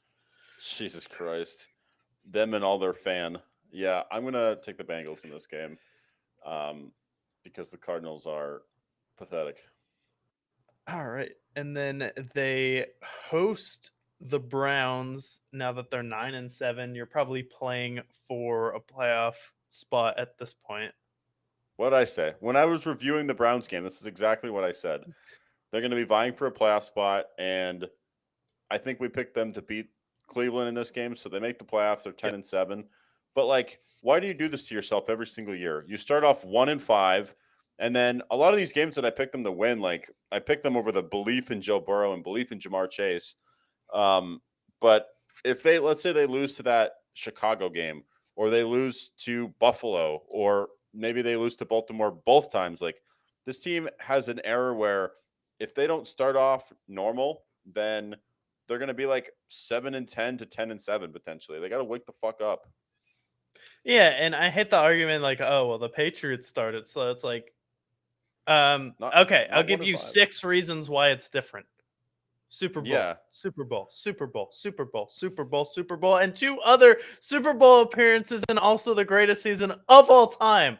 They earn that. You have to earn your slow starts in the NFL. You can't just come out slow and be like, "Yeah, we'll do it because we made the Super Bowl once with the worst offensive line in the league." Like, what are we talking about at this point with the Bengals? Like, oh, the Patriots did. Like, yeah, great. You're not the Patriots. Joe Burrow's not Tom Brady, as good as he is, and Zach Taylor isn't Bill Belichick, and you don't have a good defense, and the Patriots don't pay wide receivers top dollar, and they don't play 2 wide receivers top dollar, and they didn't pay Tom Brady top dollar. Also a difference. yeah. Plus the Patriots, I don't know, made the playoffs every year for like 20 years. It's not the same. And their fucking their slow starts would be them being 2-2, not 1-5, 1-4, being 7-10 in September and 500 in October. Like not the same at all for them at all. And the Patriots, like you said, they justified it. They were totally fine. And after week 6, they would win every game. Not the same at all. Patriots and the Bengals are not. Bengals haven't even made the Bengals have made the playoffs once since the Super Bowl. So I don't want to hear it. Yeah, and they went 10-7 with this. I'm leaning a little bit more towards 9-8, and it could probably be 8-9. But like on a scale, I think 10-7 is gracious for the Cincinnati Bengals, especially we're looking at Joe Burrow. But I would put them between 8 and 10 wins for me personally. And this is someone who my favorite quarterback to watch is Joe Burrow. Yeah, I would agree. I think 8 wins is probably where I'm going to actually have them. 7-10 is attainable. I think they could definitely be 7. Their defense is bad, and if you're not going to have Trey Hendrickson or your first round pick potentially, like your team's fucked, and all of your money is going towards Joe Burrow, Jamar Chase, and T Higgins. Which, I mean, those guys are great talents. Don't get me wrong, but you have nobody else on your team. Your team is extremely top heavy, and you're too cheap to do anything else. So Bengals, I think, they could easily be the most disappointing team this year in this division. Yeah, Joe Burrow is more on a Drew Brees trajectory than the Tom Brady trajectory that people had him on. So he's just gonna end up being Ben Roethlisberger without the rings at the end of the day, and it'll be sad, unfortunately, that they need to really get the right coach though for him, and Yeah, pray that Kyle Shanahan wants to move to not San Antonio, Cincinnati. If yeah, it doesn't work out with the Ravens, with the 49ers, because like with Kyle Shanahan, like if he goes so long without a quarterback that he just says, I don't care, I'll leave beautiful San Francisco for Cincinnati, like, and just so I can coach a real quarterback, like, okay, then I could buy them winning a Super Bowl. But right now, this is gonna look like probably Drew Brees without the ring, Ben Roethlisberger with no rings. yeah. That's unfortunate. I hope that's not the arc, but it's definitely looking more towards that. Plus, also with his injuries in the past too, like he might not have a as long of a career as we anticipate either. Unfortunately, because they can't protect him either. So Zach Taylor, I think, is going to get fired this year, and I think this could be the most disappointing team potentially in the AFC. So 10-7 is gracious. This is just history for them that I'm banking on, but I also think they could suck as well. But last team to cover in the AFC North is none other than the COVID cowboy himself, Aaron Rodgers, and the Steelers. They have DK Metcalf now. They have TJ Watt, who's now booked up and signed. Steelers. thinking about them ahead? Are they going to have that ominous winning record potentially? I think so. Like with Aaron Rodgers, he wasn't horrible last year with the Jets, and you have two really solid tight ends. I'm not going to say either of these guys is really good, even though I think Pat Firemouth is elite as far as it comes to being a pass blocker. He's good. Jonnu Smith had a career year last year, so you have Jonnu Smith, who's your catching guy. You have Firemouth, who can kind of be your check down, also extra offensive lineman for you to protect Aaron Rodgers. And then DK Metcalf, I think also getting rid of Najee Harris is just a weight lifted off of a lot of people's shoulder where it's like, yeah, he would have 909 like 959 yards or 1001 yards each year, but it just looked so hard every time you watch Najee Harris. So that is finally kind of off your shoulders right now. And then you also get Jalen Ramsey on your defense.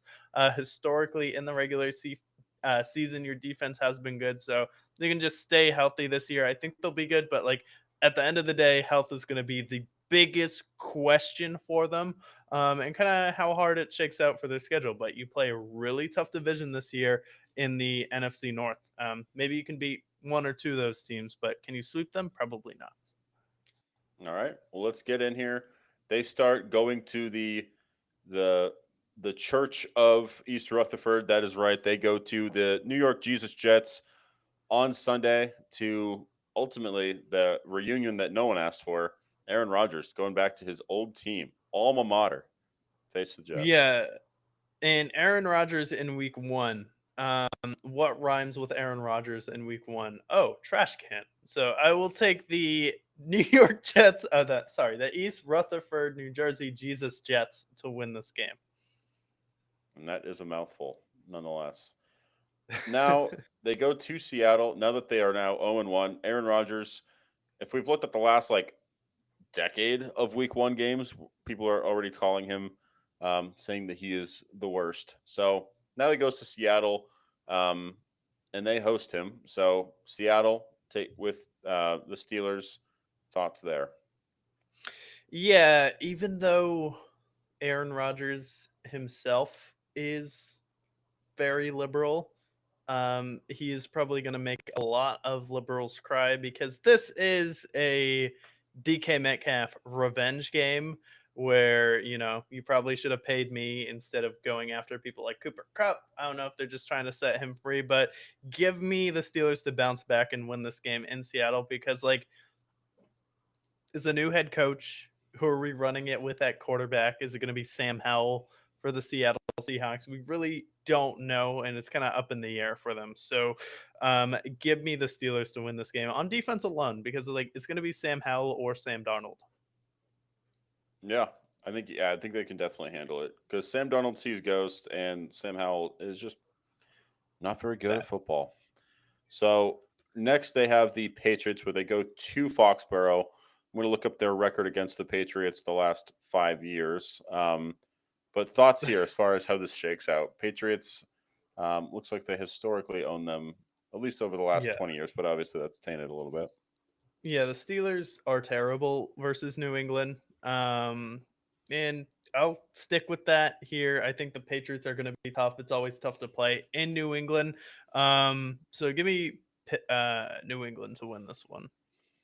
Patriots are 6-1 over the last 10 years, and over the last 5 years, they are 0-2 against the Patriots. So Patriots still own them, even though they are no longer the Patriots of old. But week 4, they get the privilege of going overseas to Dublin, Ireland, taking on the Vikings. Lots of pints of beer, I Ireland? imagine, will be consumed. But Ireland game, Minnesota Vikings, week 4. Um, it would be sacrilegious if a team called the Vikings lost in Ireland. I mean, are you kidding me? Like, I mean, Vikings are known for their drinking. Like, they kind of embody like some of the spirit of Ireland. I know like Vikings aren't from there, but it kind of like is a little bit of a similar vibe. So if the Vikings lose in Ireland, I feel like that is going to be cause for riots in the street at that point. So give me the Vikings to win this one. All right. So Steelers are struggling out the gate. Luckily for them, week 5 they have a bye, and then week 6 they Week host. 5 they have a bye? That's not Yeah, good. I yeah, and hate the there's week 5 bye, to be honest. I think it should start at least week 7. I hate when the NFL does that. yeah, me too. And their schedule later gets pretty tough, but at least week 6 they face the Browns. Okay. I'll give them the win there. All Another right. 2 and 3. And then Thursday night football, they're going to Cincinnati to take on the Bengals. Believe you had the Bengals winning that one, or you had the Steelers winning that one. I had them splitting with the Bengals at one point. I think I had them splitting with the Bengals. So, Okay, so I'll take the Steelers in this one to even up Mike Tomlin. He can rest now. They're 3 and 3. Got back to 500. and then Sunday night football, back-to-back primetime games. They on Sunday night football get to host Jordan. I believe in a thing called love in the Cheeseheads of Wisconsin. Huh.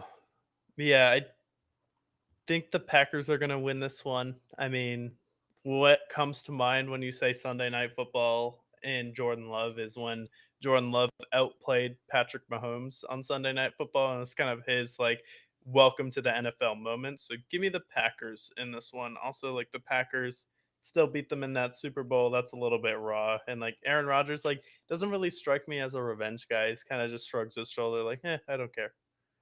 Yeah, I can agree with that.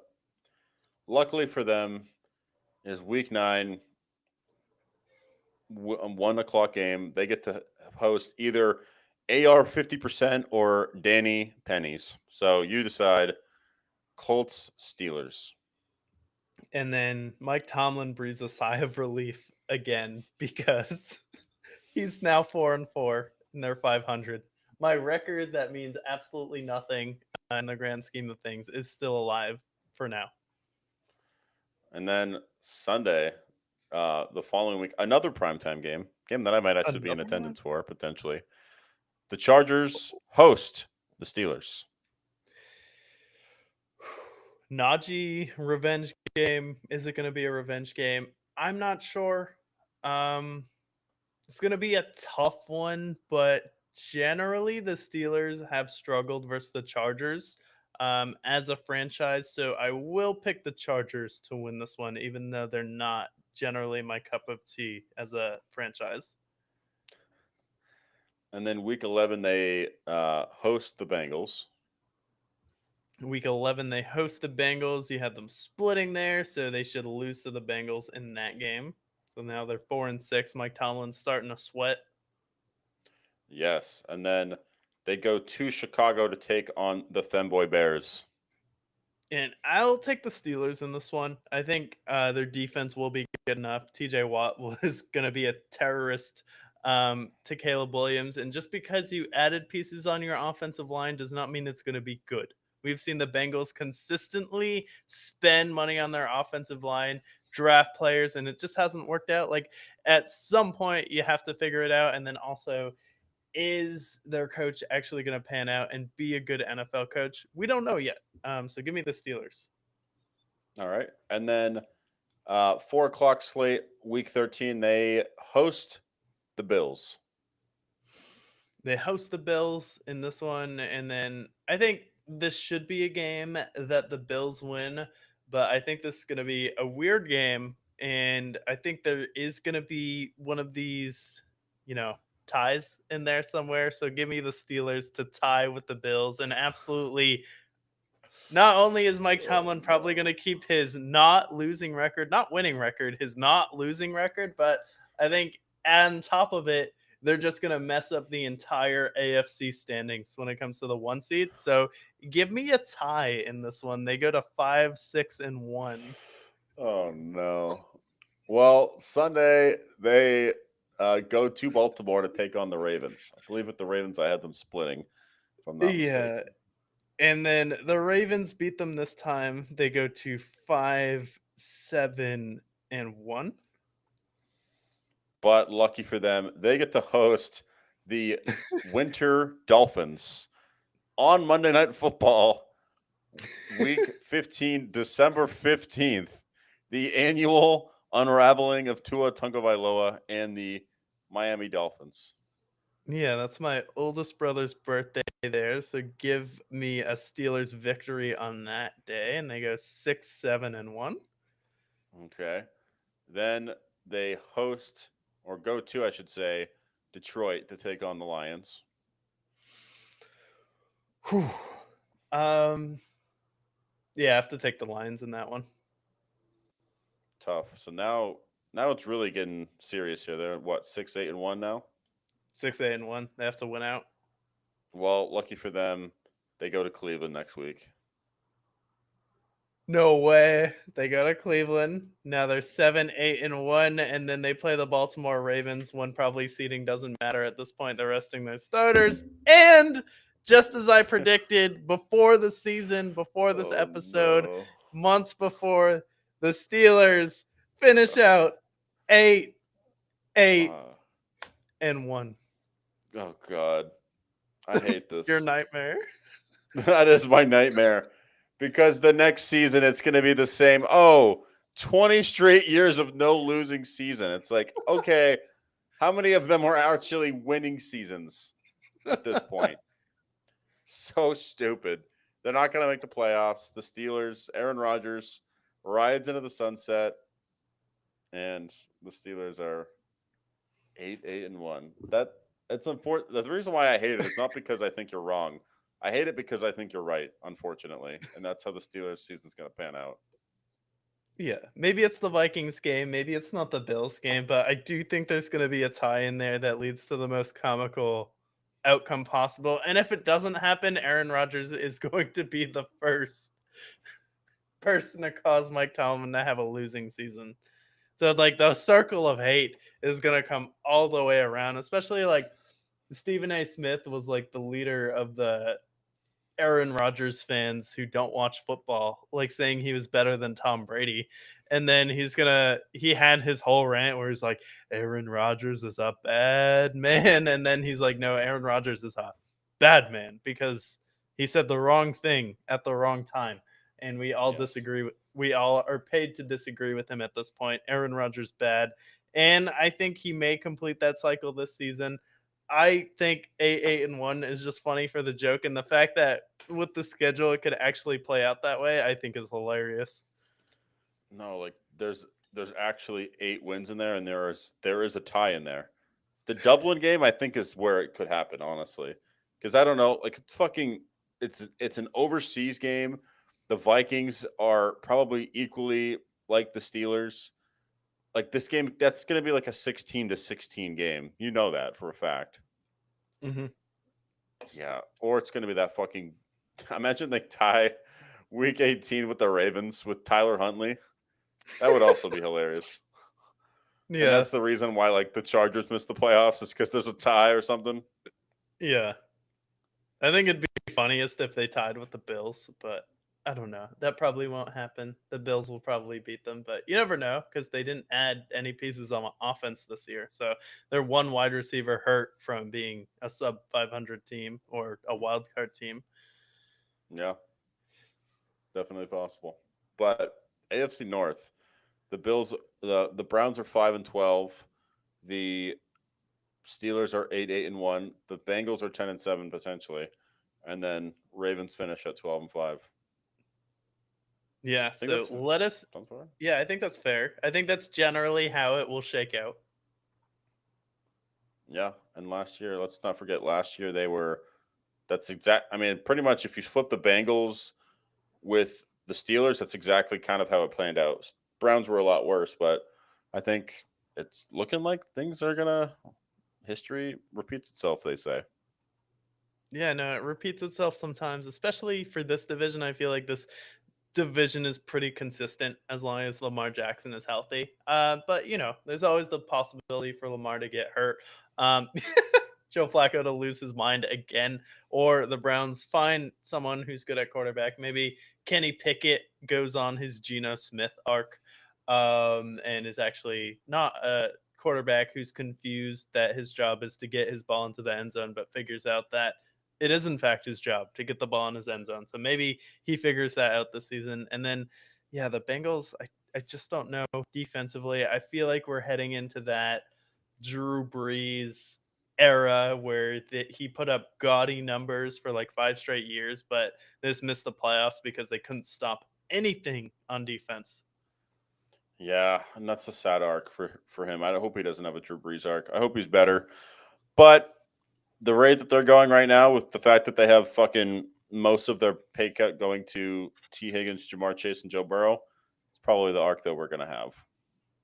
Yeah, it's probably the arc we're gonna have, and then so we recap the AFC North here. Have a couple more topics left here. So, um, you went back to New Hampshire for the past 3 weeks. I moved to Texas um, a year ago. Today is the first day that I walked into the uh, townhouse that I'm renting right now. But overall, I guess what were some of your trepidations to moving? What led you to move? And I guess quality of life, what has been your experience now that you're living in a completely different city where you went to school a little bit in Boston. You were there like 2 years, right? And 1 year. now that's only still an hour away from where you're living before, so not that far. If you're in like a normal size state, it'd probably be like the main city in the same state.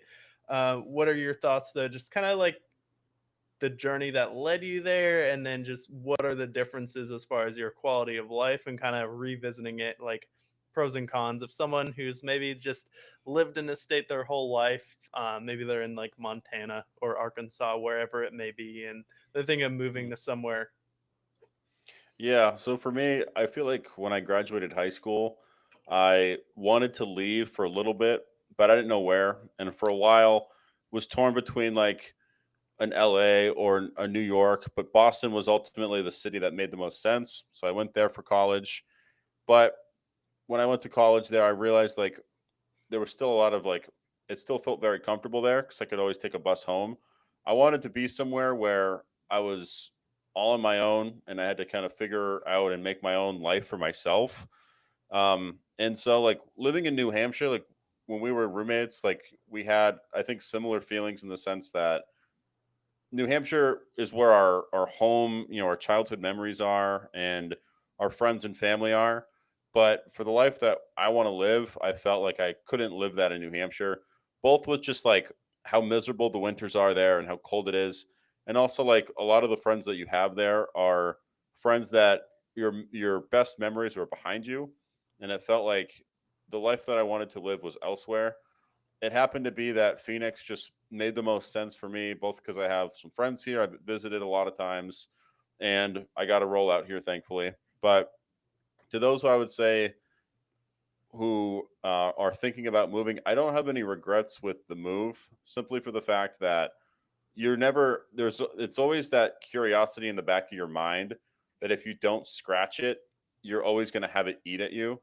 And for me, I think that the fact that I moved and was able to relocate, see a totally different part of the country, and I'm sure you can relate to this as well, being in Austin, like the fact that I'm over here now, I can see new shit every day, and I'm living in a area that I feel more like I'll be more healthy in, with more opportunity, with more sights to see. I get to meet friends that I choose to meet. I have to actively be social because of it. Um, and I just felt like it was definitely a must. And then going home was at first like you have nostalgia because you get to see like I get to go back to my old coffee shops and the old bars that I used to go to, see my old friends and catch up, talk about what life is over there. Um, but you realize soon when you go back that a lot of it's the same. Like you just go back and it's the same shit. Not a lot has changed. And part of that is the beauty of it, but the other part of it is like I think about if I stayed there, would I have been happy there? And I don't know if that answer is yes. So it was great being back. It was great seeing everybody. And I do think about going back sometimes, like living there again. But right now, I know that I'm in the right place with where I am. Yeah, what would you say like some of like the, I guess, like, cuz like for me, I kind of was over the 4 seasons there because, like, they say you get 4 seasons in New Hampshire, and kinda some of the reasons why I moved there was one summer, there was 3 weekends where it didn't rain on the weekend. I'm like, I just can't live in a state where it's cold most of the year. There's pollen in the spring where, like, the allergies and everything there are pretty bad. I had pneumonia, pretty much almost died at one point. I was like, I'd never felt like that before in my life and just kind of needed warm weather, like just to survive out of necessity. And had to move for that reason. But also, like, the skiing isn't as good as the West Coast in the winter. And like a lot of the snow, like, was icy. And then in the summer, like, it rains every weekend. So by the time you can actually go to the lake and stuff, it's August or late July. So you have essentially maybe 6 weeks of summer, and then the ocean there sucks. It's a white trash beach in Hampton, and the best beaches are definitely in Maine, but the ocean there is freezing cold, and I'm already paranoid about the ocean and don't want to go into it because I'm an avid Shark Week fan. But like, just like the ocean in in New Hampshire in general, like, I don't need to feel my dick shrinking in real time. It's not pleasant. Yeah, I went to the beach and I remember because, like, I'm in a fucking desert. So going into water, I was like excited for it. I'm like, oh, fuck yeah, I get to go back to the beach, back to the lakes. But then you go to the ocean. Not only do you see the white trash, but you also see, like, going into the water, like, it's covered in seaweed when I went, at least. The water is like maybe 60 degrees in fucking July, which is insane to me. I'd like to know where the beaches have warmer water. I'd like to think that California has warmer water. I'd like to think that the lakes in Texas probably have warmer water. I'm sure Florida does too, but the beach water is freezing. It's covered in seaweed. It's slammed because, again, there's only 6 weeks of the summertime that you can actually enjoy the beach. Otherwise, it's raining or it's fucking just disgusting. So, yeah, I just feel like, for me, yeah, having the seasons the way they were, the winters lasted what felt like 6 months because it could start as early as October and end as late as May, and then the fucking springtime is filled with pollen, and then the summer and fall are great, but they feel so short because it's like the fall it feels like it's like a month before it's cold, and then the summer it could be raining, and if it's not raining, it could be extremely humid, which I've learned I don't like humidity either. Which, coming back there, 80 degrees in New Hampshire feels worse than 100 degrees in Phoenix. I would stand by that statement every day because the Mm. humidity, and when it's 80% humidity and it's 80 degrees, you're just hot and sticky. But in 100 degrees and it's zero humidity, it's a lot more sustainable. It feels like you're in an oven. It's a little bit hotter, sure, but I would take that any day over New Hampshire humidity any day. Especially Plus at the night. bugs. Dry heat at night is beautiful. I love Oh, 100 degrees dry heat at night. It's great. yeah, it's elite. That's what it is right now for me. I love it. Plus, again, like, because of the fact that you're always inside because it's dark and cold or it's raining, you also don't have a lot of opportunity to, like, be active, like hike or explore the town that you're in. And ultimately, I feel like that's why New Hampshire and New England as a whole has a higher drinking per capita, because a lot of people, like, they don't have anything to do. So, like, all right, let's just go to the bar and just do that because there's not a lot to do there as much, and there's the things to do are just to drink most likely. Yeah, and that's what I like about Austin too, is like most of the like we went to like a lot of like the beer gardens are huge here.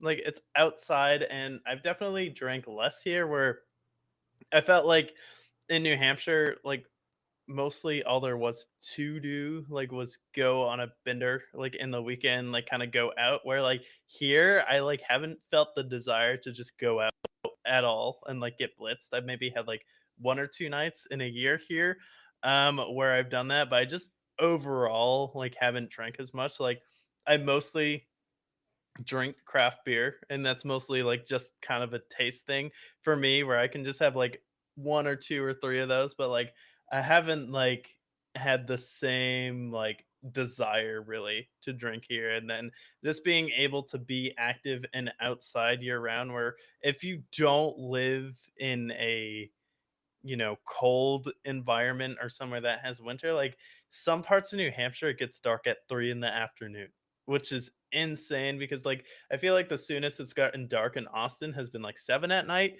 And then even places like Boise, Idaho, it doesn't get dark until 10 at night.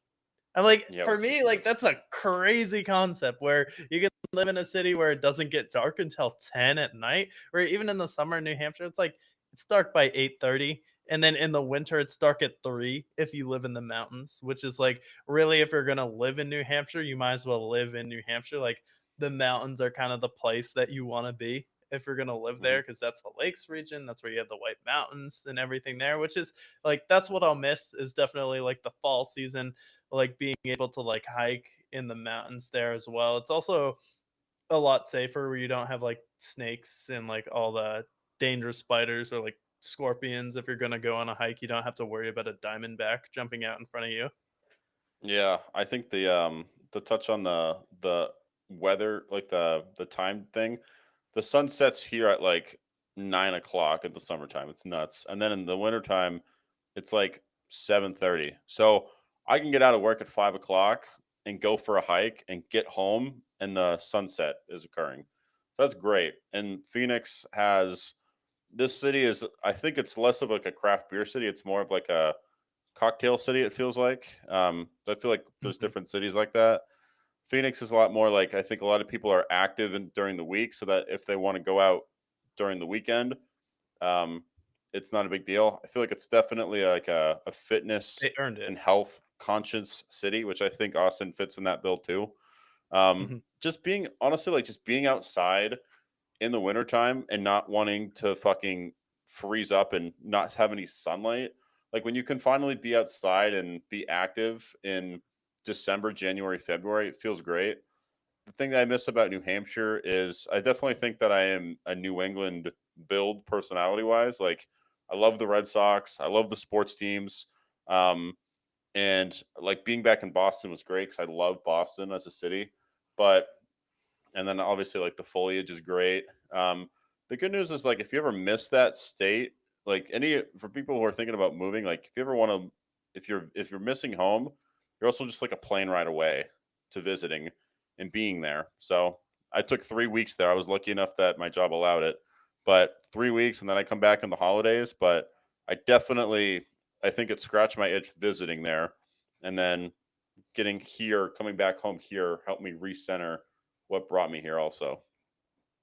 Yeah, and it makes sense too. And it's like at some point, I feel like as an adult, you have to find your own place because let's be honest, your parents pick where you live, but that's not necessarily the best place for you to be. You kind of have to explore, see what else is out there. Cause like not only do you have like 50 states if you live in America, if you're watching globally, like you have so many other countries that you can live in. I definitely want to live abroad at least for a year in my life somewhere, whether it's like in Northern Europe or Australia or South America. Like want to like see a bunch of things. So like people that kind of just stay in my hometown, I get to a point where it's like you get scared of moving, but I also would go on like the same drives and I would get scared of staying because there's just not much there for you anymore, especially in like a small state where it's like when you went out, was it even busy? When you went No, downtown, where it's like the biggest city there. We lived in the biggest city and it's like there's like 100,000 people there. no, it's the thing is you go there and you see the same people that you saw a couple years ago that are at the same bars. The bars are not very busy except for like the top three. Like the Goat was always busy and McGarvey's was always busy, but the other bars, like I went into the Shaskeen and I forgot how fucking awful that bar is. Not to, Yeah. I don't give a fuck. That bar is terrible. Bunch of I hated sour that. millennials. Yeah, that bar deserves to go under. I fucking hate that bar. Yeah, super quiet. There's not really that much of a scene, and then especially because I've been spoiled. Like I have Old Town Scottsdale, like 10 minutes away. I have Tempe, which has Mill Avenue, which you see on Barstool all the time. And I have downtown Phoenix, and then there's even like a few bars across like near my streets as well. I'm spoiled where I am, and I know you are too because you're not too far from the Domain or Sixth Street or all the other the beer gardens of Austin. Like we're so spoiled now that you go back home and you go to crawl, you're like, what the fuck is this? This is actually fucking buns. It was so bad. So yeah, when I didn't even like have like a full crawl with the boys. I just had like I went out to where my sister DJs, and it was good. Like Garvey's, I always will love McGarvey's, but all the other bars were like the crawl does not exist. Like we knew that before we left, but now that we're here, yeah, it's pathetic when you crawl back home. Yeah, and it was like a good like introduction to it because I was like, I turned 21 while they were there, but like when I was 22, I was like, this is boring. This is very, very, very boring. I will say the one thing that I did like when I crawled, because I went to Gar's like a couple nights during the week, and then I went like a weekend. The thing that I do miss, which I don't think it's not that I couldn't do that here, it's just where I would want to go is further away. Just walking home, like crossing the bridge and then just like walking down those side streets. You Yeah. actually Phoenix is it's a big city, so it's a little bit louder and there's maybe more like rogue characters you're not as comfortable with.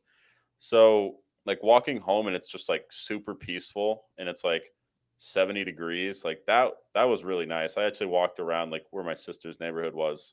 And it was so quiet and it's not really quiet in Phoenix. So like being there and it's quiet, it's really peaceful when you come back, especially because everyone back home was like, "Oh my god, Manchester's Alcatraz." But I was just like walking on the side streets in like a really quiet neighborhood. It was really peaceful. That part is nice. I do miss like being able to walk home and like being in like a quiet, safe area. It is crazy moving though. You realize like how dumb people are, like how much the education system has failed people. Because I moved and someone I met was like, "Oh, you're going to Texas? That's like a desert, right?" I'm like, "What are you talking about?" Like West Texas is like a desert, but like at Fort Worth and down, like Texas has like a lot of forest. Like, what are you talking about? I'm moving to a desert. Like, you're not like ranch country and cow country with a bunch of sand. Like, I don't know if you know this, but cows don't eat dirt. They eat grass, and that's how they get big, and that's how they create delicious steaks for us all to eat. But like some people, when you move, like, oh, you're moving to a desert wasteland. I'm like, no, Texas has 5 ecosystems. Like, have you ever looked at a topographical map, or do you know anything about the state, like at all? Like, do you know anything about anywhere outside your little bubble that you live? So, like, you just have some people who live in their small town that just have these like preconceived notions. Like, a couple people have visited us. Like, they're like, oh, Austin's a lot less yeehaw than I thought it would be. Like, Austin is more liberal than LA. Like, what are you Yeah. talking about? Yeah, it's like the LA of Texas. It's like it's its own Austin's like its own space within Texas. And then obviously like I think Dallas is what people probably think of Texas as. But like yeah, it's yeah, because you guys have water, you guys have mountains, you guys have deserts, you guys have Texas is the biggest state that I think connects to the 48 connected states, unless if California takes the cake. But Texas It's is the so biggest fucking landmass. big. Yeah, it's the biggest landmass. It's fucking huge. Driving through Texas, and then obviously we've visited Dallas and Austin multiple times at this point. Texas is fucking massive. And when you take your road trip in September, you're going to see for yourself like driving from Austin to when I ultimately went through New Mexico, it was like 6 hours of just fucking Texas, just like oil rigs and farms and like rural Texas. And it was sick, but it was like, it was just fucking, it's so much. The whole, like, there's a lot of rural parts of Texas. And there's also near Houston is more of like the Gulf and whatnot, but there's so much there. I can say when I visited home and I was telling people about Phoenix, people assume just because it's a desert and because it's hot there in the summer that it's hot there throughout the entire year. Like I talked to somebody who's like, "Oh yeah, it's like 140 degrees like all year round, right?" I'm like, "No. First of all, it's not 140 degrees. It's like 115, which, still sucks, but summertime it's hot as fuck, but just like every other place ever in the entire universe, there's seasons. So like the winter times here, it's like between like 40 degrees and 60 degrees, but it feels kind of like 35 to 55 for those back home. And then it just slowly gets warmer each season. And then by the time you get to the summertime, it's fucking brutally hot and it sucks. And then you leave and you visit your buddy in Texas or you visit your buddies back home and then you fucking go back and it's cool off by the time it's October. Yeah, and you guys have like 10% humidity right now. Yeah. No, I'll wake up. It's like 8%. The There's no only thing you humidity. need is like a humidifier to prevent nosebleeds so people don't think you're a coke addict at work. Yeah. And then not only that, if you go up north to like Sedona and Flagstaff, when it's 115 degrees here, it's 80 there. And it's 80 degrees, no humidity is by far like the perfect temperature, maybe 85. It feels amazing. Yeah, like 90. No humidity. It's great. Yeah, you go up north and it's 30 degrees cooler, and at that point you're in the trees, which is if you miss home, that's where you go. Or if you keep going up, you see the Grand Canyon, which is a wonder of the world, I suppose. So like, there's ways around the. I personally, for me, if I want to, I would rather my worst season be the summer than it be the winter because if it sucks in the summertime, no matter where I go elsewhere, if it's cooler, it's going to be better. Like just going home when it was fucking 80, perfect. Fantastic. I love that all day. Yeah, like I need more than 10 weeks of terrible weather here. Like I've been so Yeah. spoiled that like we had like the flooding. None of it was in Austin here, but we had like the flooding there and it's been pretty cloudy the past few weeks. That's like it's kind of just messed up like my whole like compass on like what to do, because I've been so spoiled just because it's like sunny every single day. But like in my pool area, even if it's like 98 degrees, which it generally is, like the trees kind of like cut off the sun. So like when I go to the pool and it's under 100 degrees and cloudy, like it gets pretty cold. Yeah. No, you adapt pretty quickly too. Like, I don't know, like when I was home and it was like 80 degrees, I was like, oh, this is kind of Cold. cool. It's like kind of chilly. And then when it's like 65, I'm like, huh, this is kind of cold. And plus, like Austin and Phoenix are the same, where like it's always sunny. So when it's cloudy, it like freaks me out. I came home and it rained 2 days in a row when I got back, and it rains like I don't know 10 days a year here. So it really threw me off. But for those who are like want to move, I think it's worth even if you're only the worst case scenario is you go home, but at least you can say that you left home and you saw it, you saw something else, and then if you want to go back, you can. Yeah, no, you can always go back and then like to like the Texas sun, like it just feels different. But it feels good because like the sun is like kind of like what powers you. Like everyone needs a little bit more vitamin D here. So it's like active. Like everyone here is like in shape. Everyone's always outside, which kind of just inspires you to get outside more and do more outdoor activity, which is good. Yeah, 1,000%. But I don't regret it. We're almost at the 1 year mark for myself, and you've reached that 1 year mark today, so it's exciting. And then But since you got home or on the plane, have you been listening to or watching anything before we close out the show? yeah, so big news. One that I felt like I needed to shout out, but Ozzy Osbourne passed away. Which, for those who know Zach Jameson, my family, like I grew up listening to Ozzy. My parents put Ozzy in the womb, like they would put headphones over my mom's belly, and they would play Black Sabbath or his solo stuff.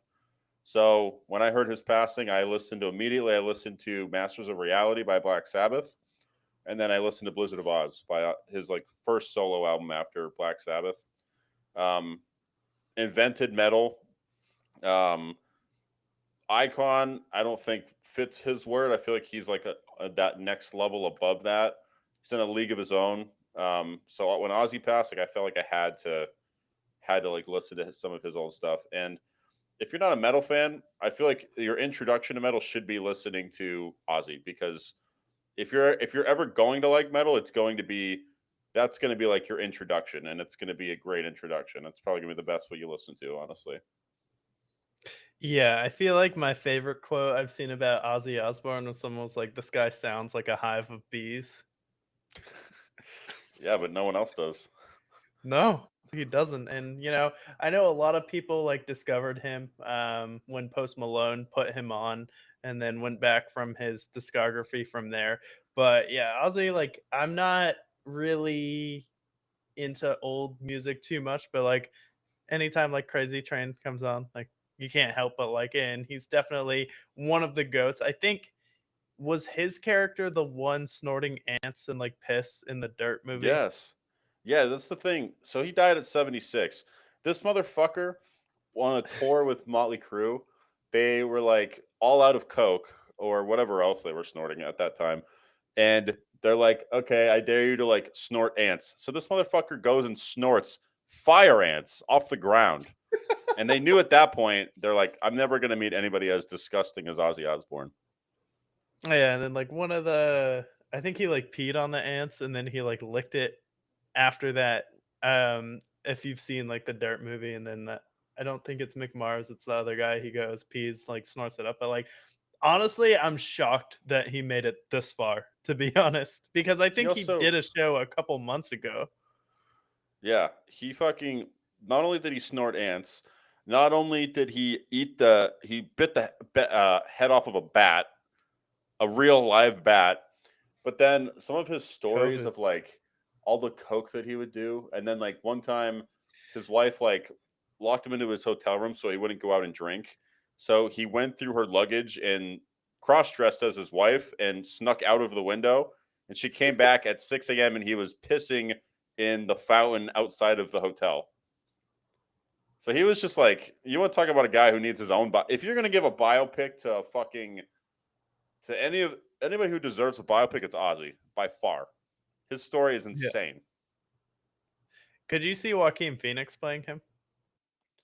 I think Joaquin Phoenix would do great as Ozzy. He could play that character. Yeah. If you had to, like, anyone else that would come to mind for you to play, like, Ozzy Osbourne if you're doing, like, a biopic for him or, I like, a feel like director? they have to have a good British accent because his accent, it's just a lot of it's like a drunk mumble, but you got to do it. I don't know. I think Joaquin Phoenix is a good fit. I would be fine with that there. I'm gonna send you a video also that's funny from Ozzy that you'll watch after the show. But yeah, definitely he needs a biopic. If you're gonna give a biopic to fucking, you know, whether it's Elvis or fucking all the other fucking biopics that have come, I think he earns one. Yeah, they just did the one with, Timothy Chalamet that came out. I think that was, Bob Dylan. Yeah, yeah. Give a biopic to Ozzy. But other than that, what have you been watching?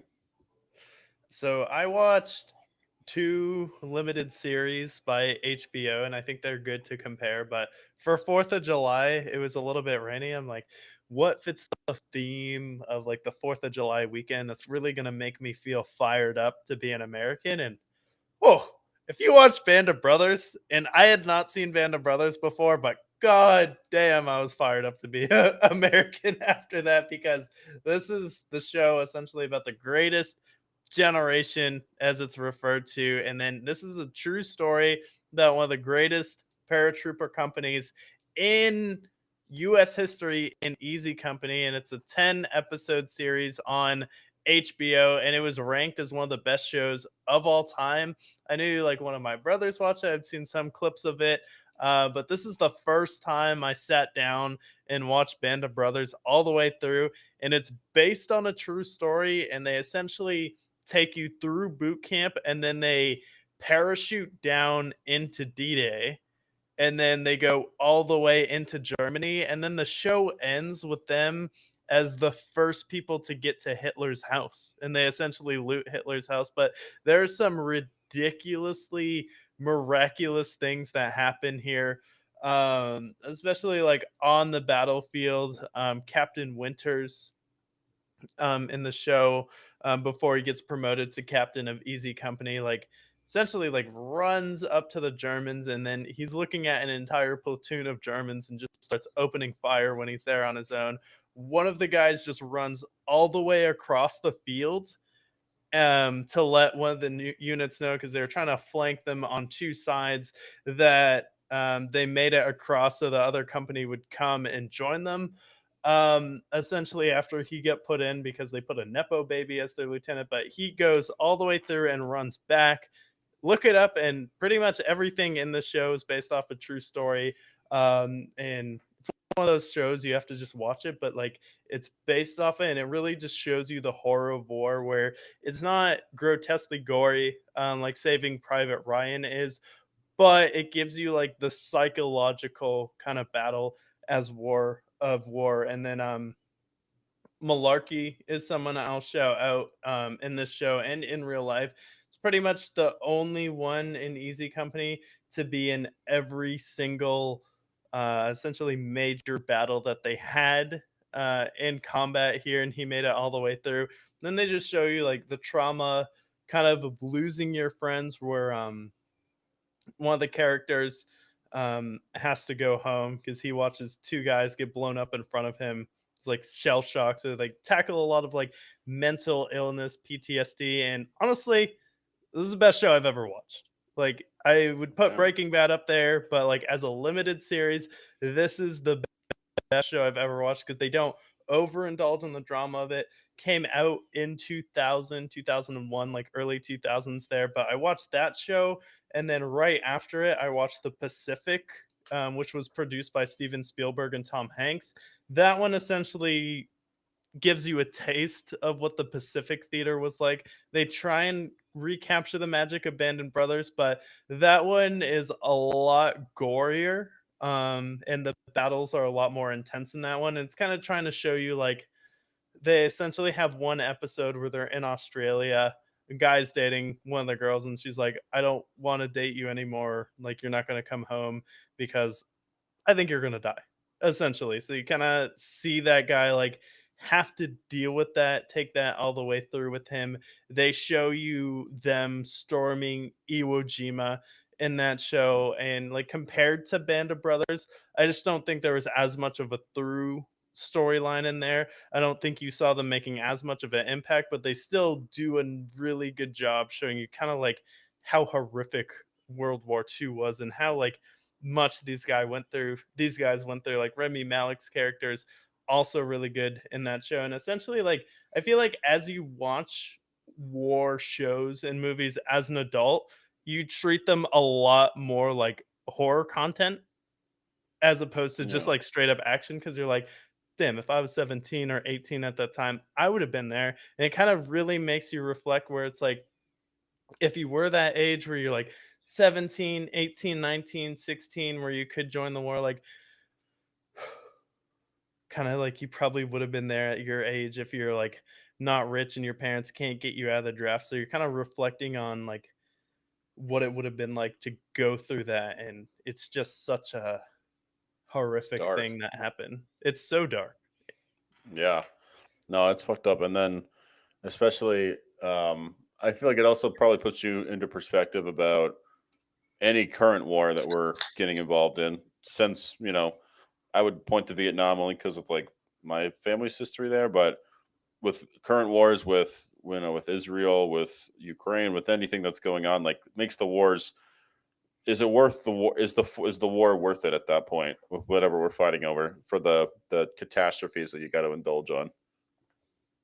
Yeah, especially for like some of the wars that we've done in the Middle East. I know if you watch someone like Sean Ryan, he's someone who's a Navy SEAL. He was a CIA agent, and he's like, the funny thing is, when we were in Afghanistan, is they tried to blame Saudi Arabia for 9/11. Like, not to go into conspiracies, but the company that Dick Cheney ran and was essentially on the board there provided all of our food, they provided all of our mail, they provided like they built the mess hall for us to go eat there. They essentially like went over all of those ties there, and like specifically like what kind of like are we doing with wars now, where it's like you see in like shows like this all the horrificness, and you have essentially PTSD right now. It's like it just makes people cost to like take a step back. You have like a lot of cause to pause. Like, is this really worth it? Do we really need to be fighting now? Because like World War One, like is definitely complicated. World War II, like Japan outright attacked Pearl Harbor there, and there's justification there. But then after that, like, oh, we're stopping the spread of Communists. communism in Korea, and we're stopping the spread of communism in Vietnam, and then pulling out early. And I've kind of been going on like a military like podcast like binge like on Sean Ryan's show, and like kind of when he like interviews some of these veterans, he's like Vietnam was like the first war where they essentially like put the cuffs on us, and this was more of like a political war where like if we were actually trying to win like we were in Japan, like we could have easily done it, but they were more just like messing around, and then you're just playing around with human life at that point. Like, is it worth like Mm. stopping the spread of communism? Should we be there messing around in other people's business and then getting our own people killed and putting people through that? Yeah, in Vietnam, I feel like had the most like damage to society too, because I know for my family, like both of my grandfathers came from Vietnam, and then both of them came back really fucked up, and that definitely affected my parents' trajectory, and I feel like it probably had an impact on my family lineage as well, and all for like just like the spread of communism. Like, who the fuck cares if someone in Vietnam has communism? Doesn't matter to us. It doesn't affect our lives, but certainly affects our society if if we're sending our kids off to war for it. So definitely interesting perspectives there.